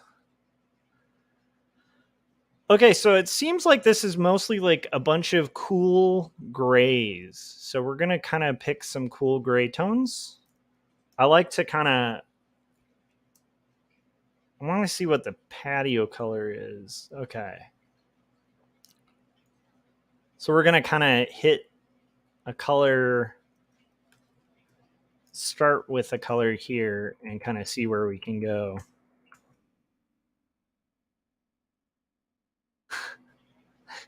Paul said, such a Vic blocker. Hey, I'm never going to you know, I don't want to smack talk Frank because Frank is an incredible guy and does a really good job modding my channel. I have never had issues with Frank. He's always been a good dude. And he's been a good mod. I feel like most people could attest to Frank being a pretty darn good moderator. So anyhow, Adam, let me know if that works, but I think he's unblocked now. Okay, so we're gonna do, if you guys hear noise in the background, that is the bubbles of the fish tank. Let's see. You see that? That right there, that is a fish tank. A very big one. So my height, I probably stand about here. So that's how big that tank is. But that's what that noise is of water in the background, which is kind of nice. It's like a nice steady stream of water that you guys get to hear.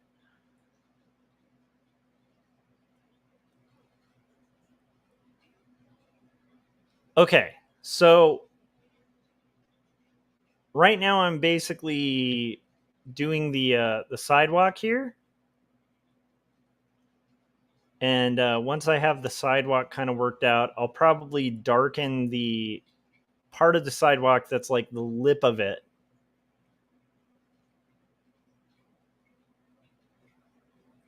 And I intentionally on this book am not using rulers or straight lines because I want it to have a really hand-done kind of organic vibe to it.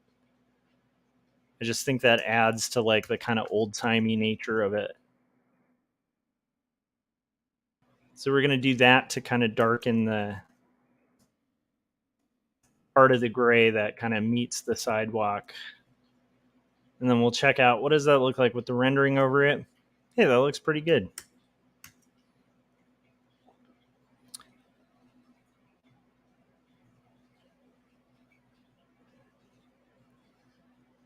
Paul said, I thought I saw a Nissan. A Nissan?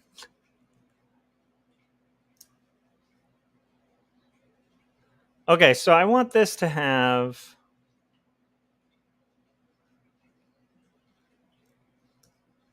Here, we're also going to have another of these like gas lamp kind of things.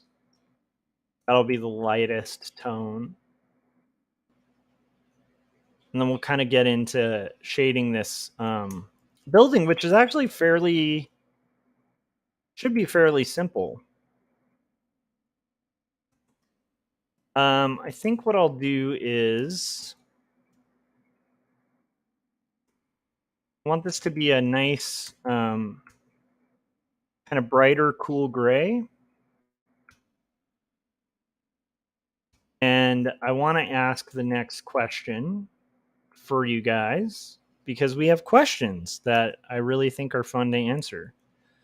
So I did look those up and then I closed it again. What am I doing here? Or did I close it? Maybe I put that off to the side. Hold on. Haha, I put it off to the side. Okay, let's pull back that page. I minimized it. That's why it looked like a wacky sci-fi bend there.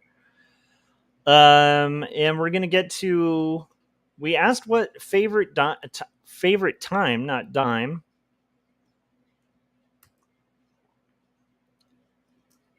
Okay, I think we're on question 6. If I'm wrong, you guys can correct me. We answered the first 2 on the first stream, but if you guys haven't answered these, they're there.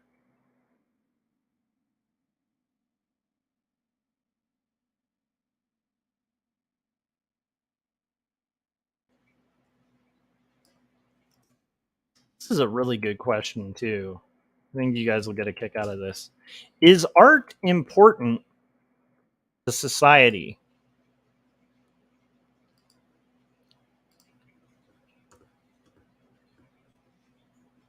I tend to, of course, like, you know, because I'm an artist, it's like I think that art is going to be kind of important for society. but I think like it's one of those things of art is also a representation of society. So, and I want to hear your guys' take on it. I think art performs a really important function of creating meaning, and entertainment for people. I think that art can speak to things that otherwise can't be spoken. I think that art can function as the jester that makes fun of the king. I think that art can function as an inspiration to lead people to do the right thing. There's a quote that Gary Hodges always mentions that I think is from well, I think it was Roger Ebert. If Gary's still listening, he can correct me on this. But he said, I think that movies are like an empathy machine, and I think that art is an empathy machine. I think that's a really good description of it. I think art helps us to have a better understanding of what it is to be. And I think that we're in a world where being in itself is really hard to define. Like, what is consciousness? Like,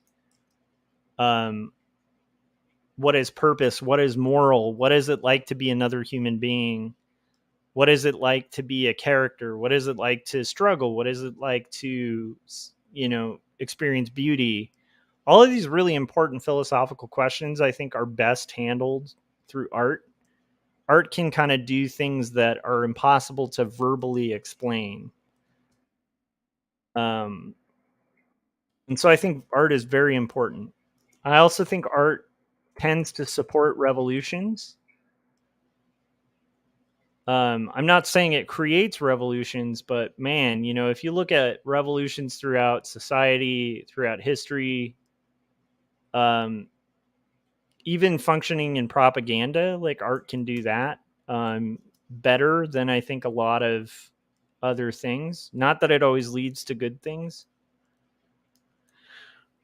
Art can, but art is clearly like really important in society. I think you look at people who like do something really profitable if they're good at it, like stock trading.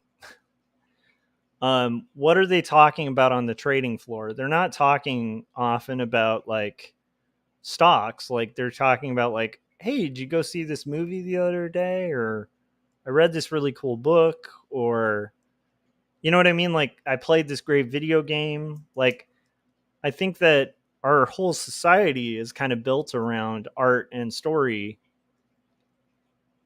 And unfortunately, I think, it's not always appreciated for such. Like, weirdly enough, if I went on my stream and I had like a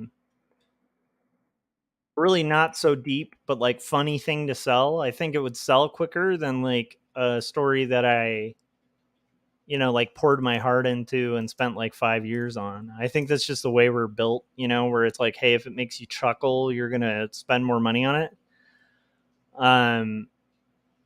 Which I get, but I think that art can perform so many functions. And I've changed my opinion on art as I've gotten older. I used to think art was just a commercial endeavor. I don't think there's anything wrong with commercial art or making a living as an artist, but I think there's something much deeper to art than I used to. I think art for art's sake, weirdly enough, is like one of the best things in the world. I think the tendency with art is it's very subversive, and art is uncool until it is. I don't know if that makes sense. Like there's like this cycle of art where artists will do something like in a city. A good example, music's a really good example of this.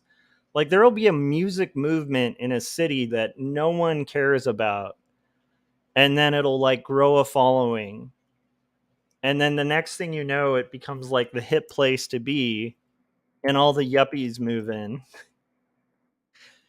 And then the yuppies move in because it's a hip place to be because of the art.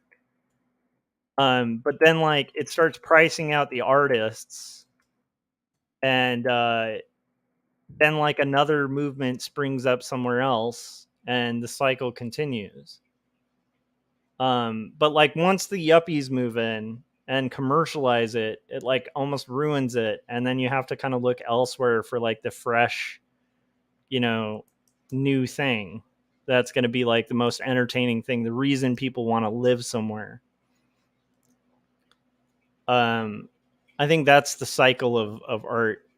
It's kind of a hard question, but it's a question I asked, so I'm kind of curious to hear your guys' viewpoints. Adam said, good art is very important to society, but it's not as important as something like saving lives, firemen, and doctors. It's hard to say. I mean, I'm not under pretensions that art is necessarily saving lives, but I would say art is probably behind why a lot of people want to become doctors or save lives. Like, I think that if people weren't listening to stories, they may not want to go into such fields of work. I think stories are a very powerful thing. And I think they can drive people to make really good moral decisions, like saving people's lives. But I'd agree with you in general. I'm not really under the pretense that art is necessarily saving lives. I think art is, though, just not to the extent that like a lawyer is or something. Not a lawyer. Did I say lawyer? Oh my gosh, a lawyer's not doing anything for people. Not to the extent that a doctor is, not a lawyer. Man, that was a misspeak. Not in the sense that like a doctor is. Like a doctor is probably the best. A doctor or a nurse is literally saving people every day. But if you think about it, like, like a good story, could be giving somebody a purpose. And, one of the biggest reasons people feel hopeless is like a lack of purpose. And I think art drives purpose. It drives meaning. It's an expression, so it's hard to say. And it's kind of like the chicken and egg thing, where it's like, so is art a reflection of the empathy that we're naturally built with?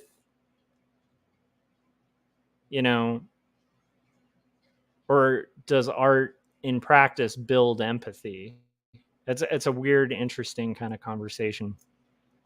But yeah, I agree. It's not like we're out there saving lives. But I also think as an artist, I think sometimes people do a disservice to art to forget how powerful art can be. I think they definitely do a disservice to art if they're like, just getting high on their own smug. I don't know if you guys have seen that South Park episode with the smug where everybody's getting high on their own smug. But it's definitely important though. And I think it gives value and meaning to things that otherwise might feel meaningless. So yeah. Paul says, what's the point of work and drudgery without art? Art is the whole point. I agree with that. Art is one of the things that keeps people rocking in the free world. As a Neil Young shout out for Christopher Runciman, who was talking about Neil Young today. Did you guys ever listen to Neil Young? I'm kind of curious.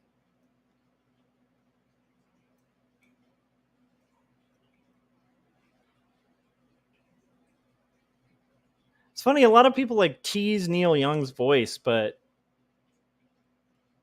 I feel like so much less boring. Like, have you guys ever noticed that? Like, when I was younger, I'd hear like modern Dylan, like newer Dylan stuff. I shouldn't call it modern, like 70s Dylan, and I'd be like, ugh, like when I was really young, and I'd hear like, like his classic stuff, like The Times They Are Changing, or Blowing in the Wind would be a better example, because Times They Are Changing is a little bit later. And you'd be like, oh man, I like Dylan from like Blowing in the Wind because that's when he sounded less weird. And then as I've gotten older, I've realized I love Dylan's voice. I think Dylan is way more interesting. I would take Bob Dylan singing a song over like a classically trained, like perfect voice any day. What a cool voice! It's just a great voice. You can make fun of it and tease it and stuff like that, but it's memorable and it makes a mark and it expresses something that like a studio trained voice is just not going to hit. It just hits on all sorts of different levels. It's just less boring. It's like a splatter of paint. Like it's way more interesting than like a super controlled, ridiculous line.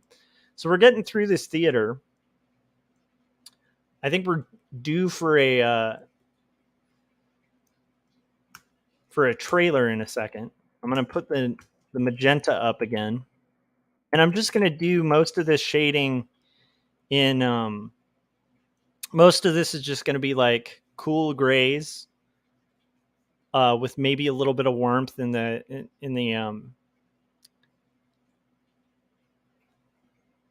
shadow sections. Adam said, my favorite time to create is usually up late at 2 a.m. to 4 a.m.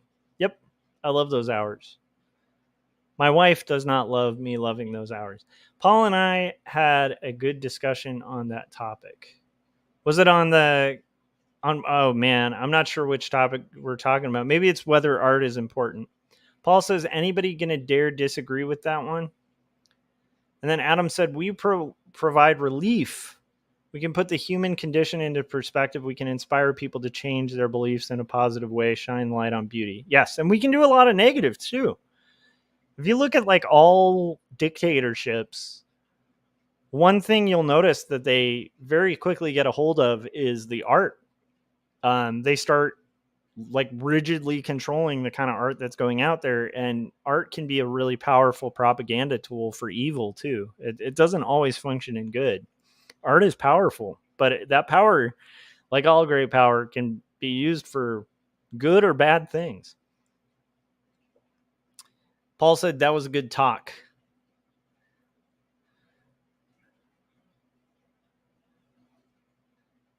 Nice. Gary said, I'd argue without art or some form, we don't have a society. I agree, because I think art at its heart is storytelling. And I think storytelling is a very human thing that kind of binds cultures. And I think without stories, you really, a storyless world would be like, yeah, I feel like we'd just be animals at that point. Animals.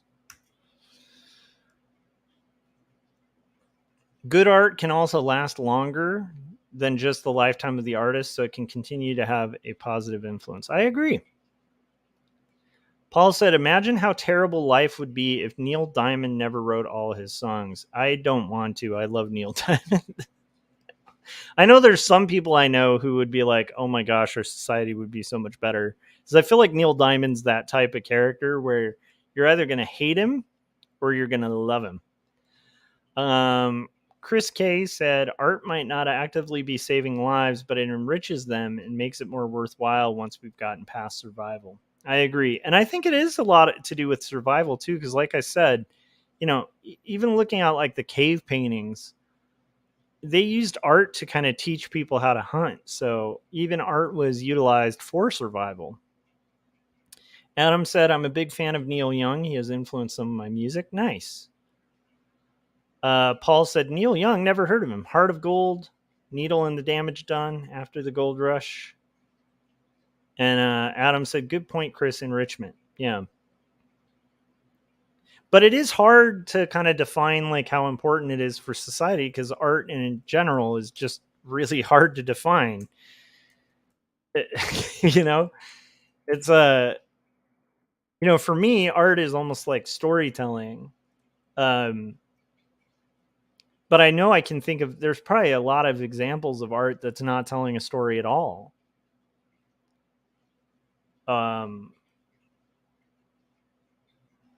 So it's like any definition I come up with, I can think of like an example probably that I'd consider art that isn't what I'm defining it as. Art's real slippery. Talking about art in that way is almost like talking about consciousness. It can be like a death trap because it's really hard to define. It almost has to be like self-defined.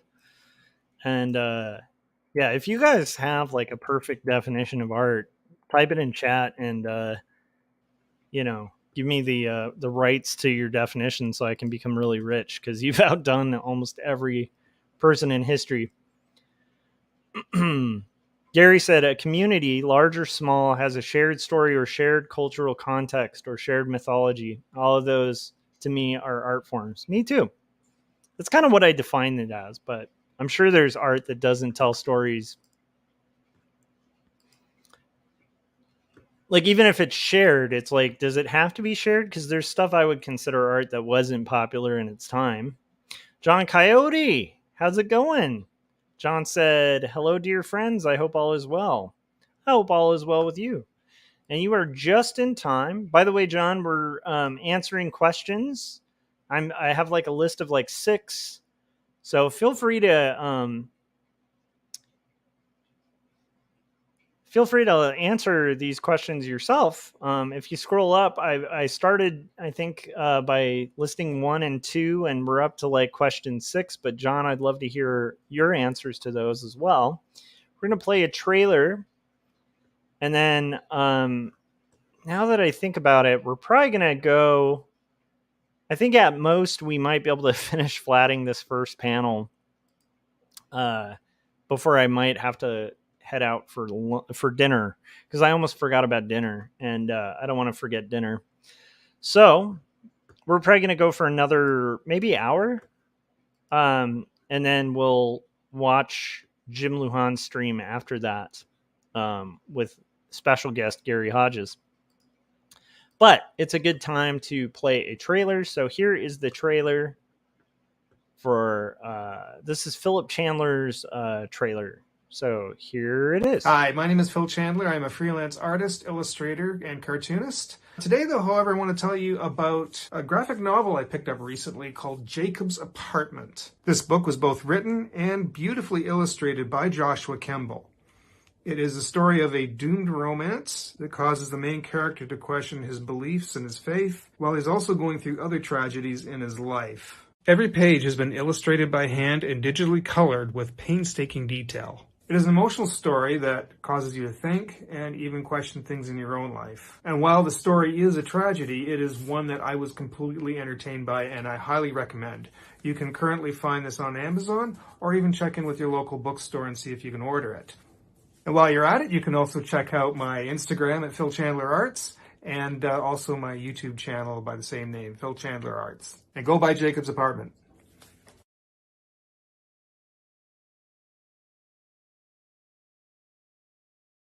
Okay, we've got nice. Adam saying, kind of stating the obvious, but for artists, making art is supremely important. We need to make art. I agree. It's kind of like a compulsion almost, like you don't feel like existing without art. I feel like to be an artist, though, at some point in your life, you probably connected to something art related. I think a lot of us, art got us through something. Like for me, there's like certain bands or music that like literally are the reason I lived through certain periods of my life. So that's where I feel like a real deep connection with music. And I feel like there's definitely books that swayed my perspective or got me through something that was like nearly impossible, or got me to think about things that I hadn't considered before. I feel like, these are very important things to me. And so that has a lot to do with why I'm an artist, because if I hadn't been so swayed by art on my own, I don't know if the lure of it would have been there, because it definitely isn't the most profitable endeavor.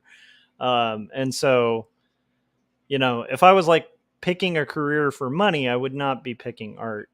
Even though you can make okay money as an artist, the most successful artists, I think compared to like business people who are just kind of packaging and selling what artists create, then like, I think I would have gone more in that direction. But yeah, that's a really good point, Adam. I think art is definitely important to artists. Yeah. I think profoundly important to us. Yeah, for sure. Okay. We are flatting, guys. Flatting and chatting. Okay, that's what we're doing today.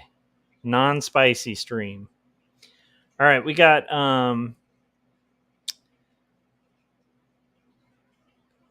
Oh, I like Paul's quote here. He said one of my favorite quotes is "I put the art in fart." I love it.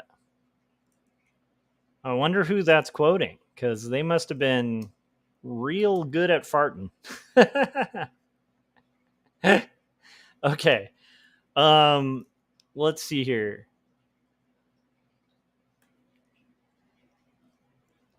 Okay, we're gonna color this little thing here. I think I want this to have more of a separation. So maybe I'm trying to use minimal color in my flatting here. But I think I need to introduce one more gray tone here. It's a little bit lighter. A little bit more saturated. Maybe the hue shifts just a little bit. And the downside of Victorian era stuff is it's very wacky, like how complicated these buildings get. Do do do do do do. I have more questions to kind of address, so we're gonna get into them. We got into like what do you think kind of the meaning of art is to society? How important to society is art? And I think there's a general consensus it's pretty darn important. Okay.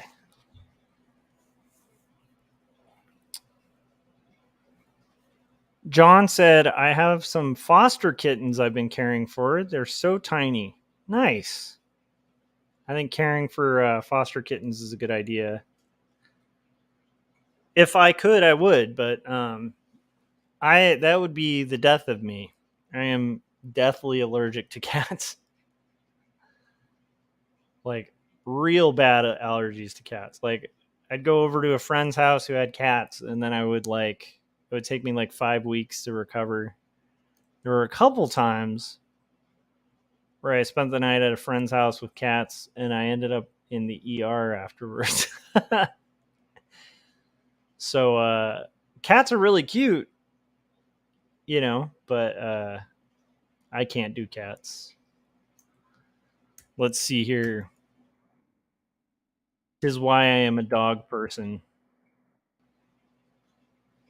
And I hate to say it, dogs are easily more superior to cats. Oh, wait a minute. This is not a spicy stream. We're not getting spicy here.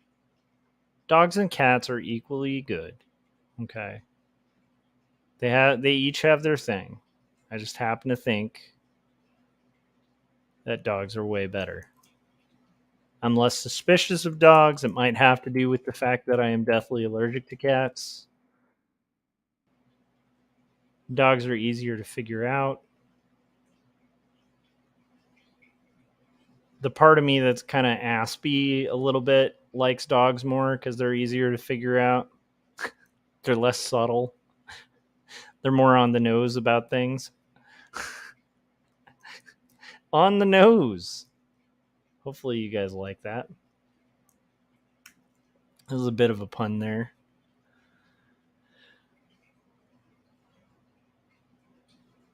Okay, John said, I think art is just being human. Art allows humans to express and interpret the world around us. Without art, would we be human? We're going to have to answer that question as AI starts taking all our jobs pretty soon. Let's see here. Here is a good one. It's kind of tied into inspiration. Can't remember what number we're on. Is this 6 questions? Question number 7. I'm curious to hear your guys' take on this. Chris said, I didn't know cats were your kryptonite. They are. Do not pass that around. Now people know how to destroy Kemble. What motivates you to create?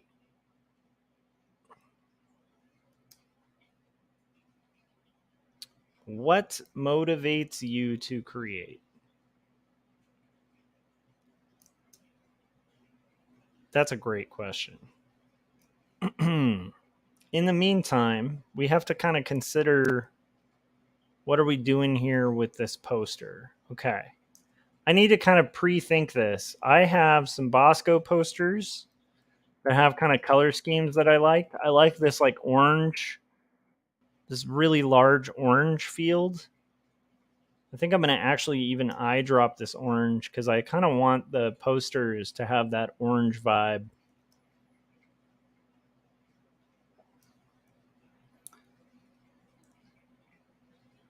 That orange and blue is really cool. So maybe from a distance, they'll just look like a flat orange.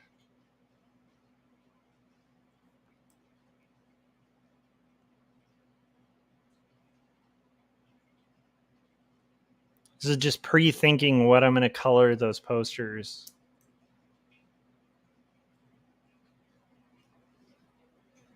I'll probably get into those orange areas and color fill a little bit too, so it has a little more detail on the Bosco and stuff.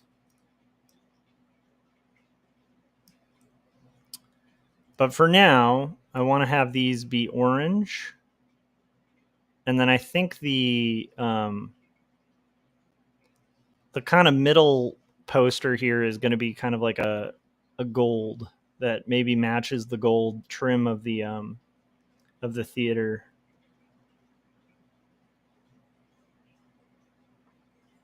And then I think we might actually get in there and do a little bit of detail on the main orange posters. But first I want to deselect this gold trim. So what motivates you to create? I'm going to answer this and you guys answer in chat. I'll get to the chats once I'm done with these flats. And that rhymes because I'm a fledgling hip hop artist starting my hip hop career. And so I'm working on rhyming. I'm just kidding. But what I am going to be doing is answering that. So to me, what motivates me in art is I absolutely am in love with comics. I think there is so much potential in the medium of comics that it's like it's like, weirdly enough, when you look into it, like comics are one of the oldest forms of art known to man.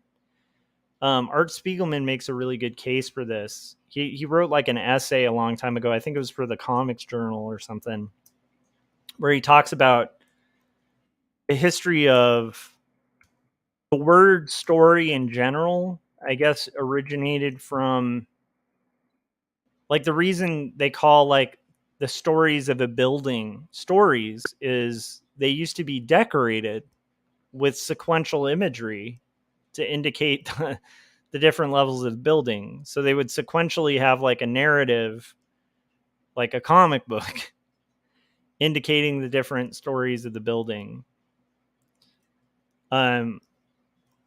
Hieroglyphics, cave paintings, these things were not just art. They were like storytelling within art. They were sequential art. And one could argue pretty compellingly that they were comic books. But to me, the modern medium of comic books is like one of the most exciting new grounds of American art that I think has ever existed. And I think the potential for it, to me, is very motivating. the potential to be in the arena of this like medium that is so ancient and yet has barely, hit the tip of the iceberg when it comes to like literary pursuits. And I really love the idea. I've talked about this before, but when I envision the future of comics, I love the idea of comic book shops becoming like bookstores where instead of having comics by publisher, which is so stupid. Don't get me wrong, there's comic publishers I love, but rather than having comics organized by publisher, it would be more like going into a bookstore where you don't have like a Random House section in the bookstore. You have like fiction, you have historical fiction, you have westerns, you have romance, you have science fiction, you have all these different genres and everything's grouped by genre. And I think we're going to get there in comics. I think we're getting close. And that's where I want to see things go. And so for me, that's very motivating. The other thing for me is the pursuit of greatness, as wild as it is, and the fact that I probably will never get there, is really compelling to me. I think the kind of more autistic part of my personality is like obsessed with puzzles and like kind of winning, like unwrapping or unlocking a really complicated thing and trying to kind of break it down systematically. And there's something about comics and art in general that's like a puzzle that never can really fully be solved, but you can get better and better at it. And that to me is compelling. And then I also think I have some stories to tell that I think could, like I think two stories, for instance, I sincerely believe that story could really help people going through a hard time. I actually think Jacob's Apartment could help people navigate some heavier topics and ideas. And I think both talk about really important kind of existential questions in the world. And so I don't want to be so self-important that I pretend that these things are going to have like a great impact on society, but I love the idea of giving back that like weird thing that I got from music and art and stuff like that. Like having somebody else get that from my work is really motivating. So those are all kind of answers to that. I haven't like pre-thought about these questions, by the way, guys. This is just off the cuff, I think what we're going to do is we're going to have the frames for the Bosco thing be kind of a darker tone. And I think maybe more of a blue tone. Let's see if we can get that kind of going here. We're in like the mud right now with there's the green. There's more of a blue. Let's get it a little more blue. There we go.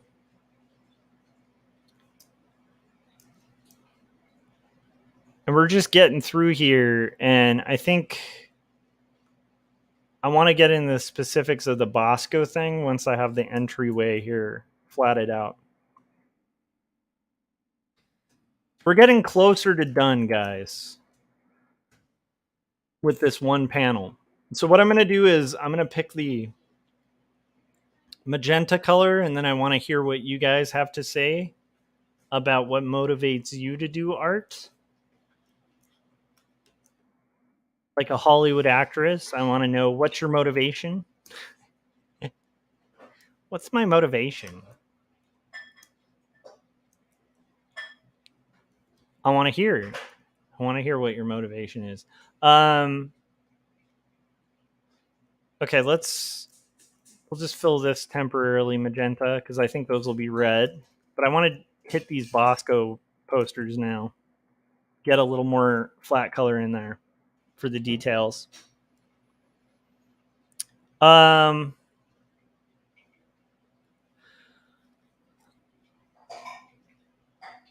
Chris said, I read in the back of some comic once, art is what makes you proud to be human. True.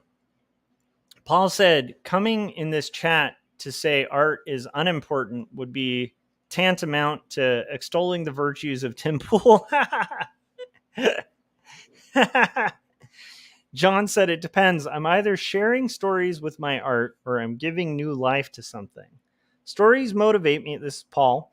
Stories motivate me to create my books, humor for my caricatures. Paul said, good quote, Chris. That's in regards to the art. Is that what makes you proud to be human? I would say art makes you feel something about being human. It can also make you feel ashamed of being human. But it makes you feel something about the state of being, right? Paul says, I was going to draw tonight. Don't have the energy, though. Gonna go to sleep early and draw in the morning. Nice. And he said, you're great to me, Josh. Not kidding. Thank you, Paul. Speaking of Paul Pate, you guys should check out his Detective Perez series. It's really incredible. Okay, so we're going to get this Bosco business going here. I want to get this Bosco poster. I want to leave these ones kind of that Halloween orange. And I want to look at this poster from the era so that we're getting somewhat accurate color to it. So I want to have the orange be like the prominent color on it. So that's going to be the background behind Bosco here. I want to have these sections behind Bosco kind of orangey.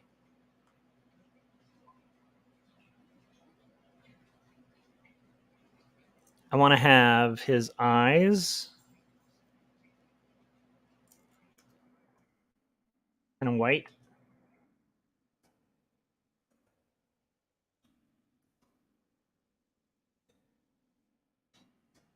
Kind of working our way through the flats here. I want to have his... Oh, I think I already... Let's see here.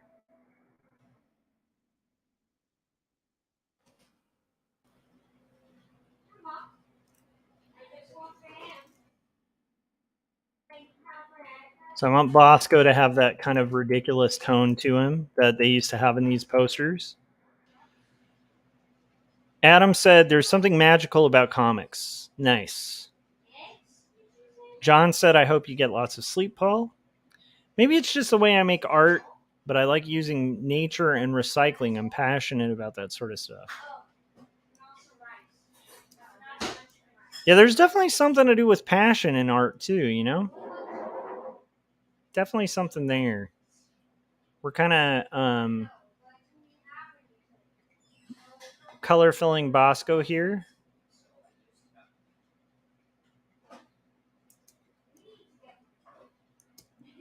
We're going to go for another, I'd say like 20 minutes. And at like the streaming for 3 hour mark, I think that's where we'll call it. So 20 or 30 more minutes. And then I will need to go to eat. And then I will be watching Jim Lujan with special guest Gary Hodges on Jim Lujan's art channel. So if you guys are not subscribed to Jim Lujan, I encourage you. So what are you doing? Subscribe to Jim Lujan. I feel like there's another Bosco poster that'll show the tone of hair. So I think he's kind of blondish grayish. We're going to do saturation.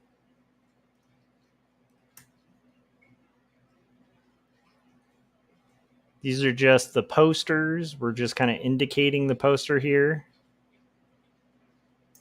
And I think his shirt in this is going to be like really blue. Just to get that like blue and orange contrast that's going on.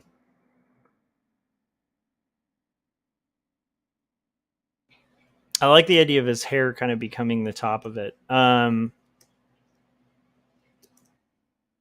going to go ahead and get this chin here. And then we're going to get into the blue, which I want to have that kind of blue thing going on there. It's like this kind of muted blue that meets the orange really nicely.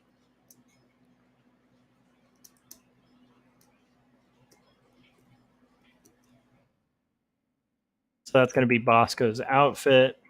And then I like the idea of having the cup and ball be red, which some of these things aren't going to really be very apparent to you guys until you see the kind of closer panels. But right now we're just doing basic flats to just kind of try to indicate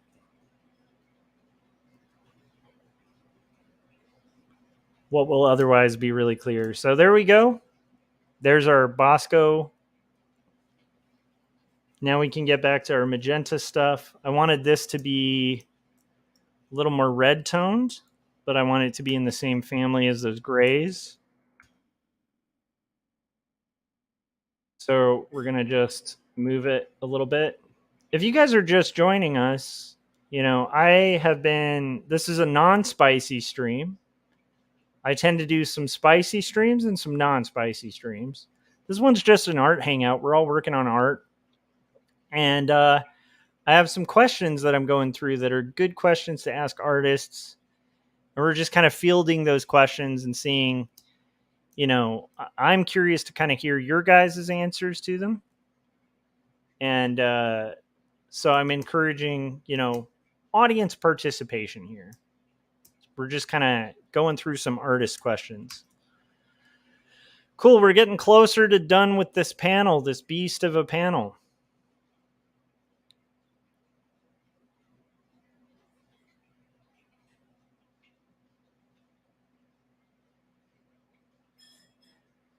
John Coyote said, I suppose it's more the last question, but this not pack weekend, unless you were playing Pac-Man a lot or maybe watching football like the Pac-12 or something. I suppose it's more the last question, but this last weekend, another maker and I talked about how art lets us connect with each other too. Especially when there's language barriers, we can connect. I agree. I think art, again, like reaches across, art can reach across what otherwise would be almost like untenable barriers between people. I would agree with that. Okay, I think we've finished with our reference here, so we can turn that off. That's all I needed to see of that reference. And now we just kind of need to see what's going on here. So here I want this to be a little darker. I think we'll go with a darker shade for some of this business going on here.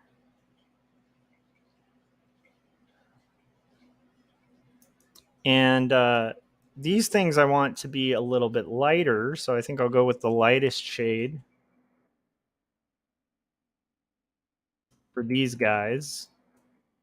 Maybe everything but that space between these two statues' heads.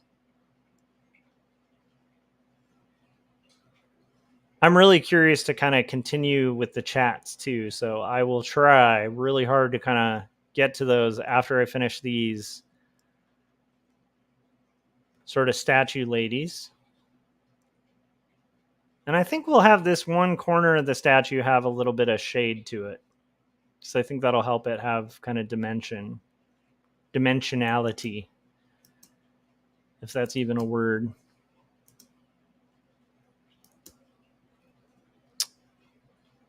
Maybe we can do this side with shade too, just so that it has dimensionality.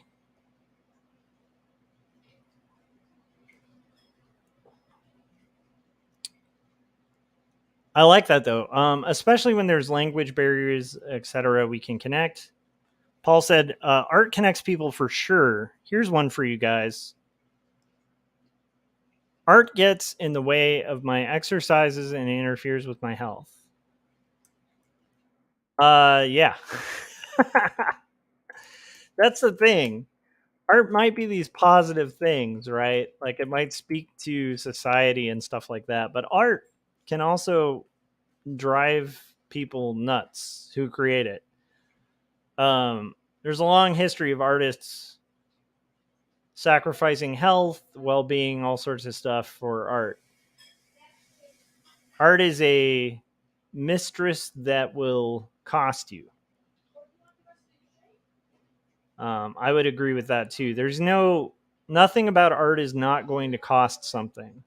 Because art has value, it costs something to do.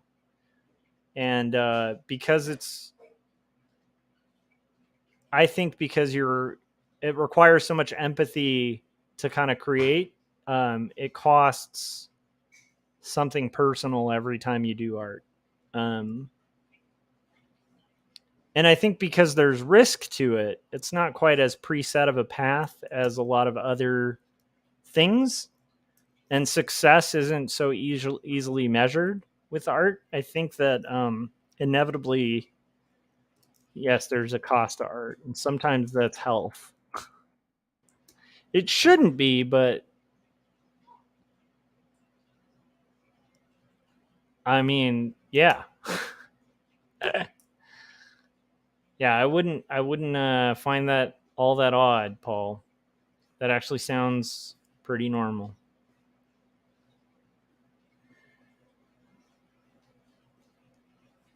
So we're kind of doing these statues here. At this point, I want to do this segment between the two a little bit different. So there's differentiation there.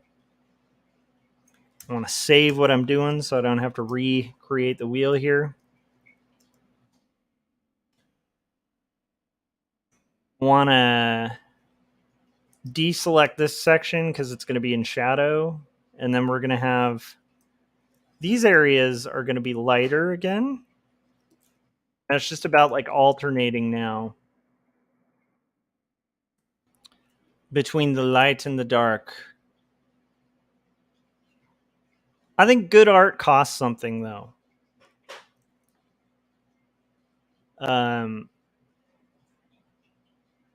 For sure. And not always money, right?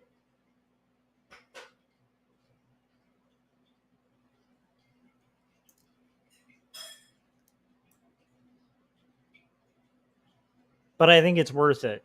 And that's the weird part about art. I can't prove that. I just, because I'm an artist, I inevitably probably have to think it's got to be worth it, right? There's definitely times though where I'm working on like right now, like I'm flat coloring the front of a building that I'm going to have to flat color, on all of these different panels. And I'm like, is this worth it?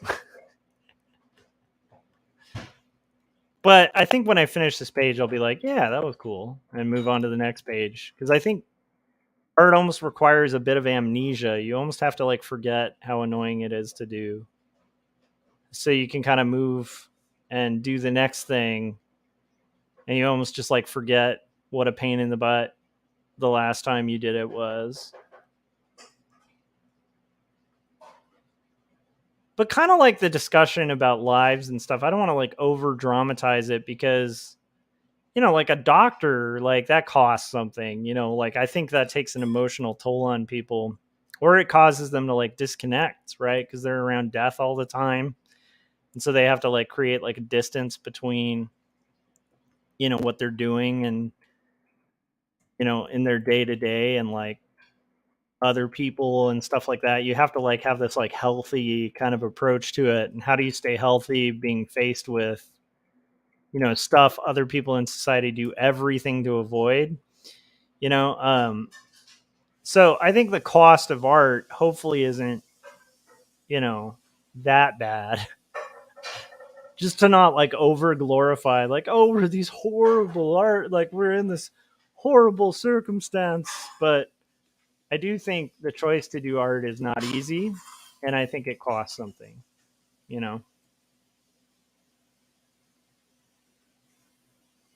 We're getting there.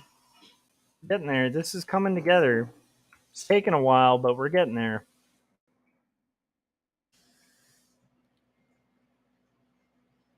John said she and I came from very different backgrounds, but we could connect through art of the moon. Nice. And then John said, what's the weirdest compliment on your art you've ever gotten? That's a really good question. Let me think about it. The weirdest compliment. Ooh, that's a tough one. I think it's usually those like backhanded compliments. I mean, growing up, like my mom was one of the worst people to show art to. And I love her to death, but I would say those are kind of some of the weirdest compliments I got on art were from my mom, where she'd be like, "That's nice. What is it?" That's what I used to get from my mom all the time. That's nice. What is it? And I'm like, well, if you don't know what it is, it's obviously not nice.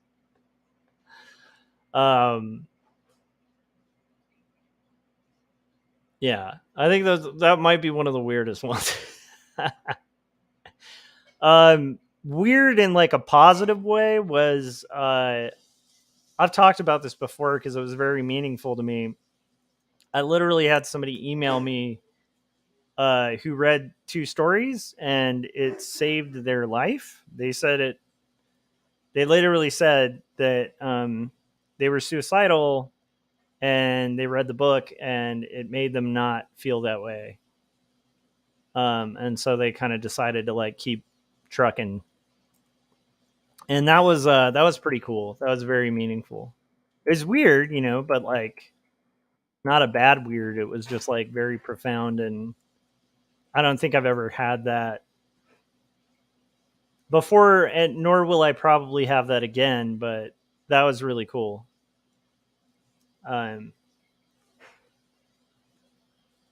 Yeah, almost like a compliment you don't even know how to respond to, because you're like, whoa, that's crazy, and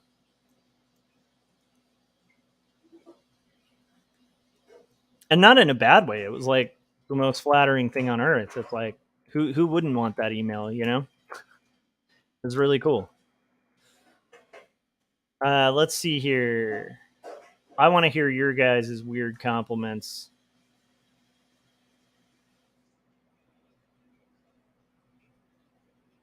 By the way, my mom's always been like a cheerleader for my stuff and stuff like that. But it was funny growing up where I'd like feel really good about a drawing, bring it to her, and she'd be like, "That's nice. What is it?" Almost every time. Or sometimes it would be even worse where she'd try to guess what it was and was totally wrong. And then I'd feel like, oh, I gotta work more. But still encouraging. I don't want to make it sound like my mom was like a bad person or anything. She was great. Just, I probably wasn't that good of an artist at the time, so she probably literally could not tell what the hell I drew. But it was funny because I'd show a friend and they'd be like, "Oh man, that's like a really rad, superhero like punching somebody or something," and show it to like 4 people, they'd know exactly what it was, and then I show it to my mom and she'd be, "That's nice. What is it?" Very funny to me. Okay, so we have most of this done now. We're getting through the hard parts, guys. It's just slow and steady. It's kind of how it goes with flatting. We're getting there.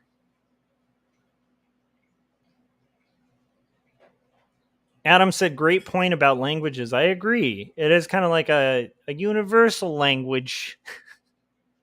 John said, art lets us humanize each other and connect regardless of who we are. Art and cooking. That's actually a really good point.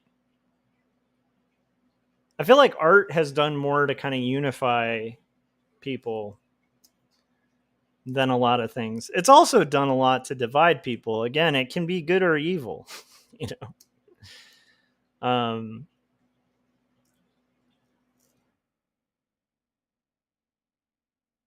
But I think at the end of the day, art is communication.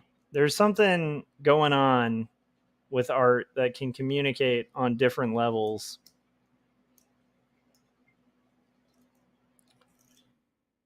Visual communication.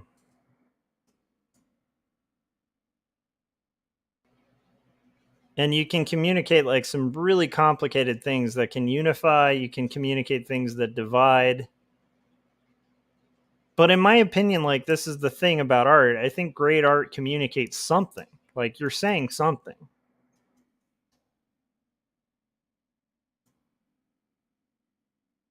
I think regardless of how hard it is to define, I think art is going to be doing something to say something. We're just doing flats right now, ladies and gentlemen. Flat coloring, page 78 of Not Death But Love. Hey, you know what? We're about 3 hours into the stream. Can I ask you guys a favor? If you've been watching this and enjoying it and having fun in the comments section, stuff like that, just click that like button while you're at it. It goes a long way. I've been asking people to do this on stream. As much as I hate asking for stuff like that, it does make a massive difference. It's actually increased viewership and view count and helped overcome the algorithm. So I really, if you guys got something out of this, I'd ask you to hit the like button. Yeah, it takes like 2 seconds. And yeah, that's just the one thing I'd ask you guys to do. If you haven't yet, hit subscribe, hit the bell so you get notifications when we're about to go live. We're at the 3 hour mark. We're getting closer to 7. So I'm going to go for another, let's say 20 minutes because I don't want to overlap with Jim Luhan's stream. I'm going to go ahead and put on the trailer for, let's see, let's put on Christopher Runtsman's trailer, and then we'll close up with our last 30 minutes. So, or actually last 20 minutes, and then I'm going to go eat before Mr. Luhan's trailer. So here is Christopher Runtsman's trailer. While this is playing, if you haven't, you right there who's sitting there and like, you're like, yeah, everybody else is going to hit like, no. Like, don't trust everyone to do it. You do it, click it, and then they'll all do it too. That's who I'm talking to. Yep. Just hit that like button. All right. And here is the trailer. I'll be right back and we'll wrap this. At least we'll get this first panel hopefully fully flatted. And there we go. My name's Chris and I like comics. I want to talk about this comic for a second here. I just got this in. I ordered it direct from my local comic shop through Diamond Distributing. It's Joshua Kemble's Jacob's Apartment. I really enjoyed this book. There's all kinds of comics out there, let's be honest. There's fun comics, there's superhero comics, there's young adult comics, there's adventure comics for kids. There's so many different things on the planet. But there's also an entire subgenre of alternative books. Real life, real world depictions in comic book form. Situations that happen to each and every one of us. And this is a fine example of that. If you get a chance, order this book from your local comic shop. You won't be disappointed. I can't sing its praises high enough. Okay? Check it out. Jacob's Apartment by Joshua Kemble. All right. I don't know if the volume was okay on that. But hopefully it was. Okay, we have a lot of really funny stuff in the chats about the most. That was a great question, John. I really appreciate it. Paul said, art gave me some fun romance experiences when I was young. I used to draw caricatures at a nightclub. Nice. Art is, I mean, my wife and I met in art school, you know? I thought it was really attractive that my wife could draw better than I can. I still think it is. It's really cool. Like, I can't explain it, but that is a very rad thing about my wife. She's a better artist than I am. And I remember sitting in art classes and being like, man, this girl can draw and she's cute. And she likes Neil Gaiman. We can talk about geeky things and She likes art. Yeah, art was a common thing that we had and have to this day.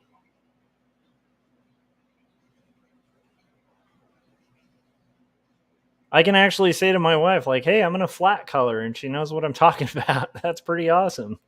You know? I can show her art and she can be like, oh, the value's off on this. And like we speak of the same language. Okay, let's see here. So I get that, Paul. John said a few of them are old ones farmers would hook up to tractor engines to cut logs. I think talking about saw blades. Interesting. Paul said, what kind of art are you making with these blades? It's a matter of finding balance and knowing when to ask for help, which is hard. I don't know which one that's about, John. Sorry, that might have been a comment earlier. Chris said, unintentional parent burn. Oh, nice. Regarding my mom's. That's nice. What is it? John said, usually paintings. Oh, for saw blades. But might be getting into making custom farm signs, which is also usually painting, but a bit different. You know, Kevin Cross has a business that makes custom signs. That's what he's been doing the last few. Is making these custom wood signs for, you know, national parks and places all over. Yeah, pretty cool. And they look great. I've always wanted to order one. I was almost thinking of getting one, but then like, you know, I recently left my job, so the finances may not be in order to get such things. But they are really beautiful. Let's see here. I'm just basically flatting all the windows. They're all going to be the same, except for the ones that are kind of windows. It's kind of a weird structure because it's like they converted this building front into like a theater, and the theater has kind of like light entryways on the side of the building that are really unique. But most of these windows are kind of like almost blocked out concrete, which is very strange. So that's what I'm working on right now is like I'm deselecting all of the windows that are going to be this like flat concrete, because it's kind of like a off, like warmer gray in these areas. And I want to get to the rest of the chats because I'm really digging you guys. Did you finish your food? And I also want to finish up in time for Jim Luhan's art stream tonight, which is in about 40 minutes. If you guys aren't subscribed to Jim Luhan, after you've liked and subscribed to me, you should definitely make sure you're following Jim Luhan. He's having Gary Hodges on his show. Hey man, how's your movie going? And Jim is one of the smartest artists I know. He's also one of the funniest people I know, and he has a great YouTube channel where you can check out amazing animations for like free. So right now I'm going to do the kind of parts that go in a little more on these. Again, like I have kind of a rule for this comic. I think I've talked about, maybe you guys, you know, who haven't been watching all of them may not know this, but like my rule is, in general, I'm sticking to like flat colors, almost like solid flats. I have a few exceptions, which are lighting. Like occasionally, if there's light, I'm allowed to kind of do like a kind of dithered pattern almost to like create a little bit of gradient. but in general, it's going to be mostly flat.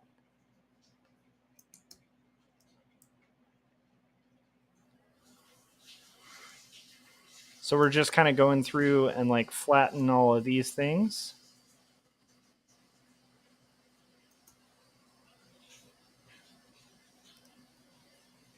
And I cannot wait to get to the other chats. But yeah, anyhow, so if you guys haven't subscribed to Jim, you should. He's going to be, I'll be watching while I work on the rest of this probably. He's going to be, talking about his movie, The Full Fungus, which is the funniest name. He comes up with some of the funniest movie titles for most of his stuff. But this one's called The Full Fungus. And he's having, I think Gary does like a voice for it. I've done one voice for Jim Lujan a while ago, and I played a cool pastor for one of his animations. And it was super fun.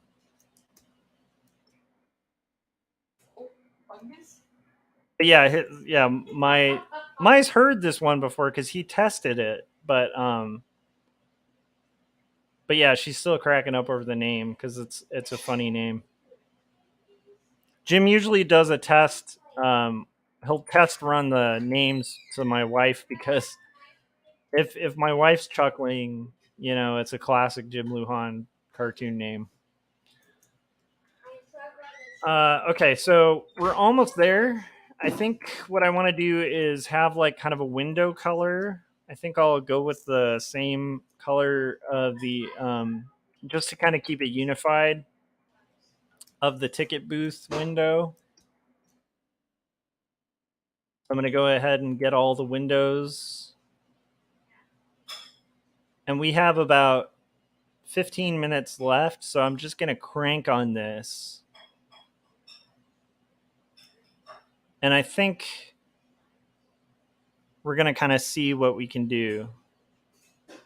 Corey said, what's the farming thing? What do you mean farming thing? Is there a farming thing? Just try and eat it regardless, Ben, because your stomach's shrinking. That's why you're not as hungry. You need to eat more. It's funny how, like, with kids, you have to, like, fight to get them to eat. Our son, like, he eats like a bird. He's a sweet kid. But it's interesting because then you get older and it's like the opposite struggle where you're like, oh man, I need to not eat as much as I eat,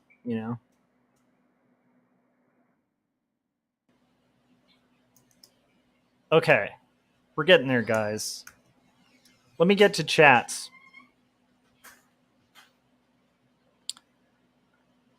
Paul was saying, do you live on a farm? And then let's see here.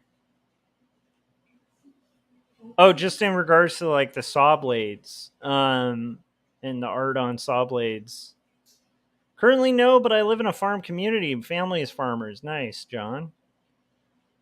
Paul with his weirdest compliment. We're talking about, Corey, the weirdest compliment that artists have gotten. My weirdest compliment came from my math teacher. He told my parents my drawing was really improving. John said, liking streams is important. That's right. Make sure you like this stream. Paul said, let's all gang up on that algorithm by hitting that like button. That's right. Paul also said, that reminds me, I doodled a shoe on a receipt for her the day I met my wife. She couldn't resist me after that. Nice. I feel like comics are like the one form of art, though, that like you could be like, I'm a cartoonist, and somebody like, I think if you're a single person and you're saying you're a cartoonist, it might be one of the few forms of art where they'd be like, yeah, I don't know if I want to talk to this dude. Yeah, I make comics. They're like, oh, geez, look at the time. holy moly, it's getting. It looks like I need to head out. I don't know what. Wow, the time is just. Let me. I forgot that I had things I had to do. It's just kind of crazy the time.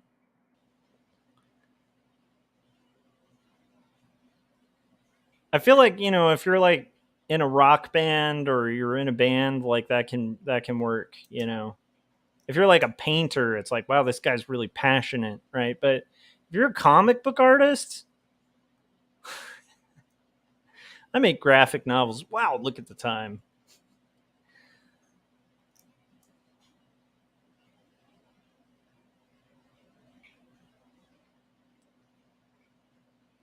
All right, so let's see here. We are getting there, guys. We're getting there. We're almost done with these flats. I really want to finish them. I've got about 10 minutes left of stream to knock through these.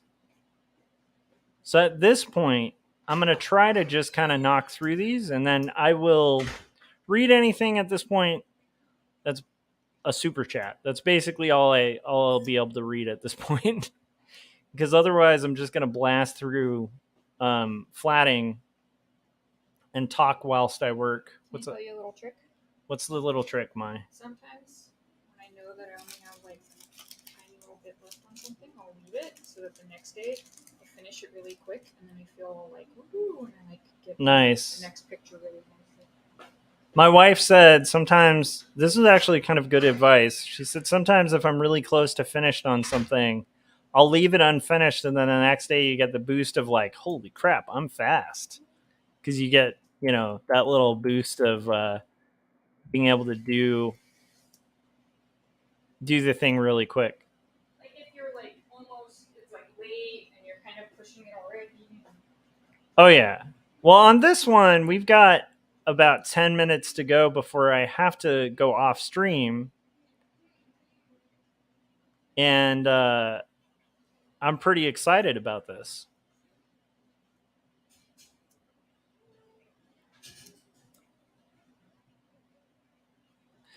But I will say art does work for getting dates sometimes. In my youth, I think that being in a band helped me socially in general. Like that was a good thing. It was always nice to like tell people I make music and stuff like that.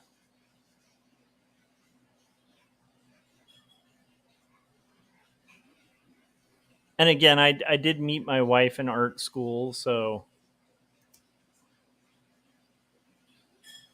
I think the fact that we had that common ground of like, both being artists, it helped a lot.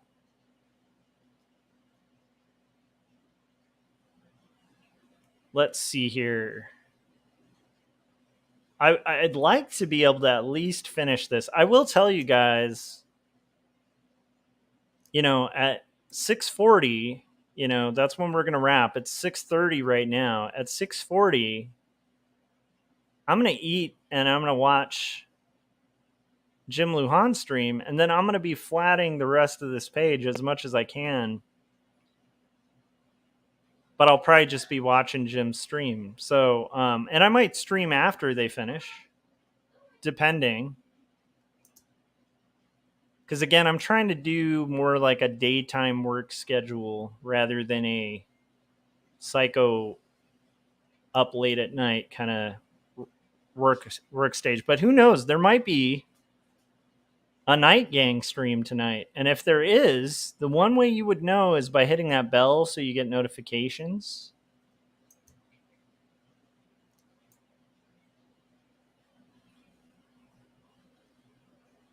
So that's a good way to go.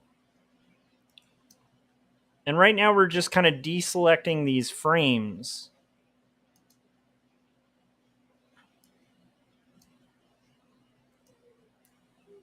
There's some kind of areas that, are going to have these picture frames. And then the overall building is going to be a little bit lighter.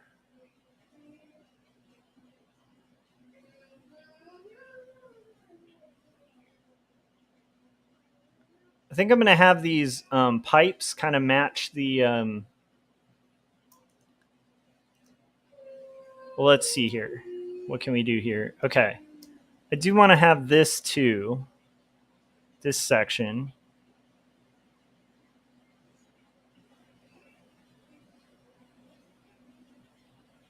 Kind of deselected. And then we'll deselect this section as well. Corey said he's got to bounce. Later, Corey.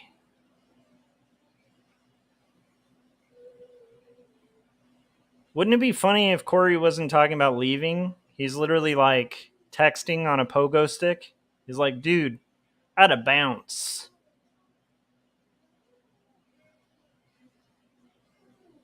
I'm here all night, guys.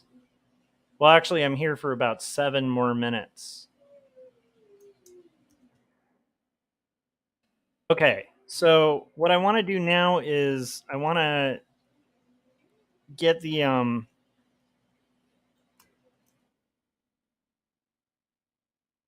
I want to do the pipes so that they kind of match. Again, I'm trying to reuse colors where I can, so we're using like a somewhat limited palette.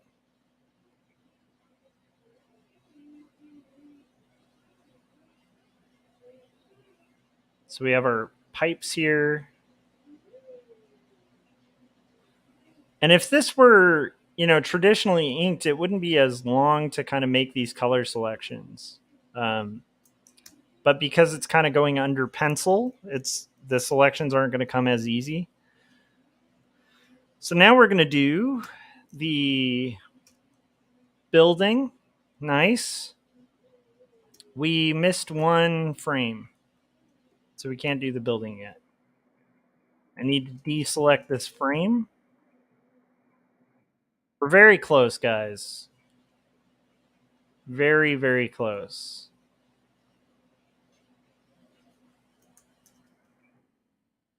So now I'm going to do the building. Magic of the building itself.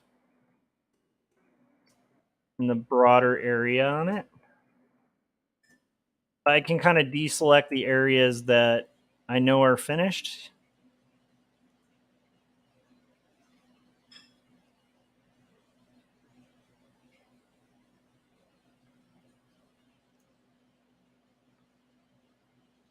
And all I need now is that little doorway and this roof. And we're at 5 minutes left to go. Hopefully we can at least finish this panel. Can we do it? It's like a dramatic story here, guys. Will we be able to do it? I kind of want the roof to almost match the let's reuse that floor color there. I think we have basically here a another lamp kind of thing. And I want to have that kind of here. We have some metal things. We're going to deselect those. This could almost be one of those. And I like the idea of this being a structure that's kind of similar to the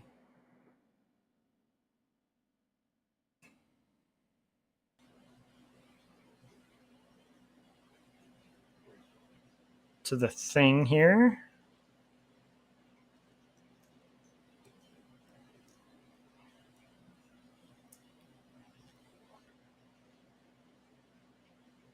And I like the idea of maybe this section here. Maybe this section can be a little bit different.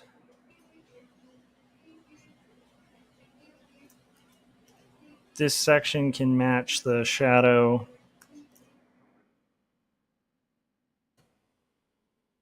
before.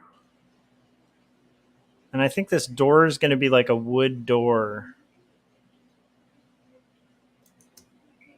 I like the idea of this being that kind of metal structure too. These are like little metal kind of hangings.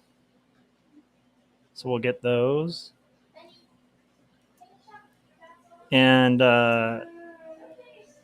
here we're going to do this. You guys, I think we're going to make it. We have 3 minutes. I think we might actually finish the panel.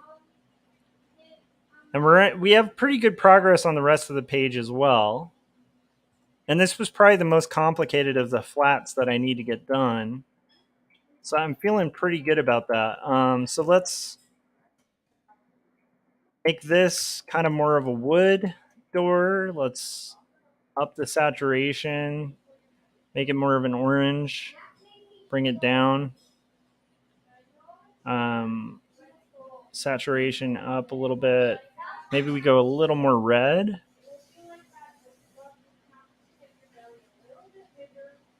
Little more orange. There we go. And now I'm going to fill the stuff that we haven't filled yet, so we don't need that reference anymore. Stuff we haven't finished yet is going to be, actually we've finished coloring 3 panels. So we only have 4 panels really left to go, which is kind of exciting. So for the color, I'm going to go ahead and make this magenta in the areas that I haven't finished. And we're going to save. And we're going to wrap up the stream. So thanks to everybody. Oh, here, let me show you what it looks like with the shading. At least so you guys can see the progress. I'm happy with that. Okay, so we're getting there, guys. So thanks to everybody who's tuned in. If you haven't yet hit subscribe, hit the like button. Make sure you go over to Jim Lujan's. Let's raid Jim Lujan's channel. So I'm going to ask that you guys do that. Go ahead and head there and kind of enjoy it. And we'll see you guys on the next live stream. So check out Jim Lujan. Special guest Gary Hodges on his channel. Let him know I sent you. And I appreciate you guys for hanging out with me today. This was a fun stream. And I might be streaming later tonight, but what I will be doing while listening to Jim Lujan is working on flats for the rest of this page. Thanks, guys, for keeping me company. I hope you had a successful art time while listening to this. And hopefully the not so spicy stream was fun. Make sure you tune in next time, because you never know. Maybe it'll be spice. Maybe it won't. Who knows? We're gonna keep you on your tiptoes with that kind of thing. Anyhow, thanks for hanging out. I really appreciate you guys, and I will see you on the next one, or I'll see you over in the chats on Jim Lujan's channel. Bye.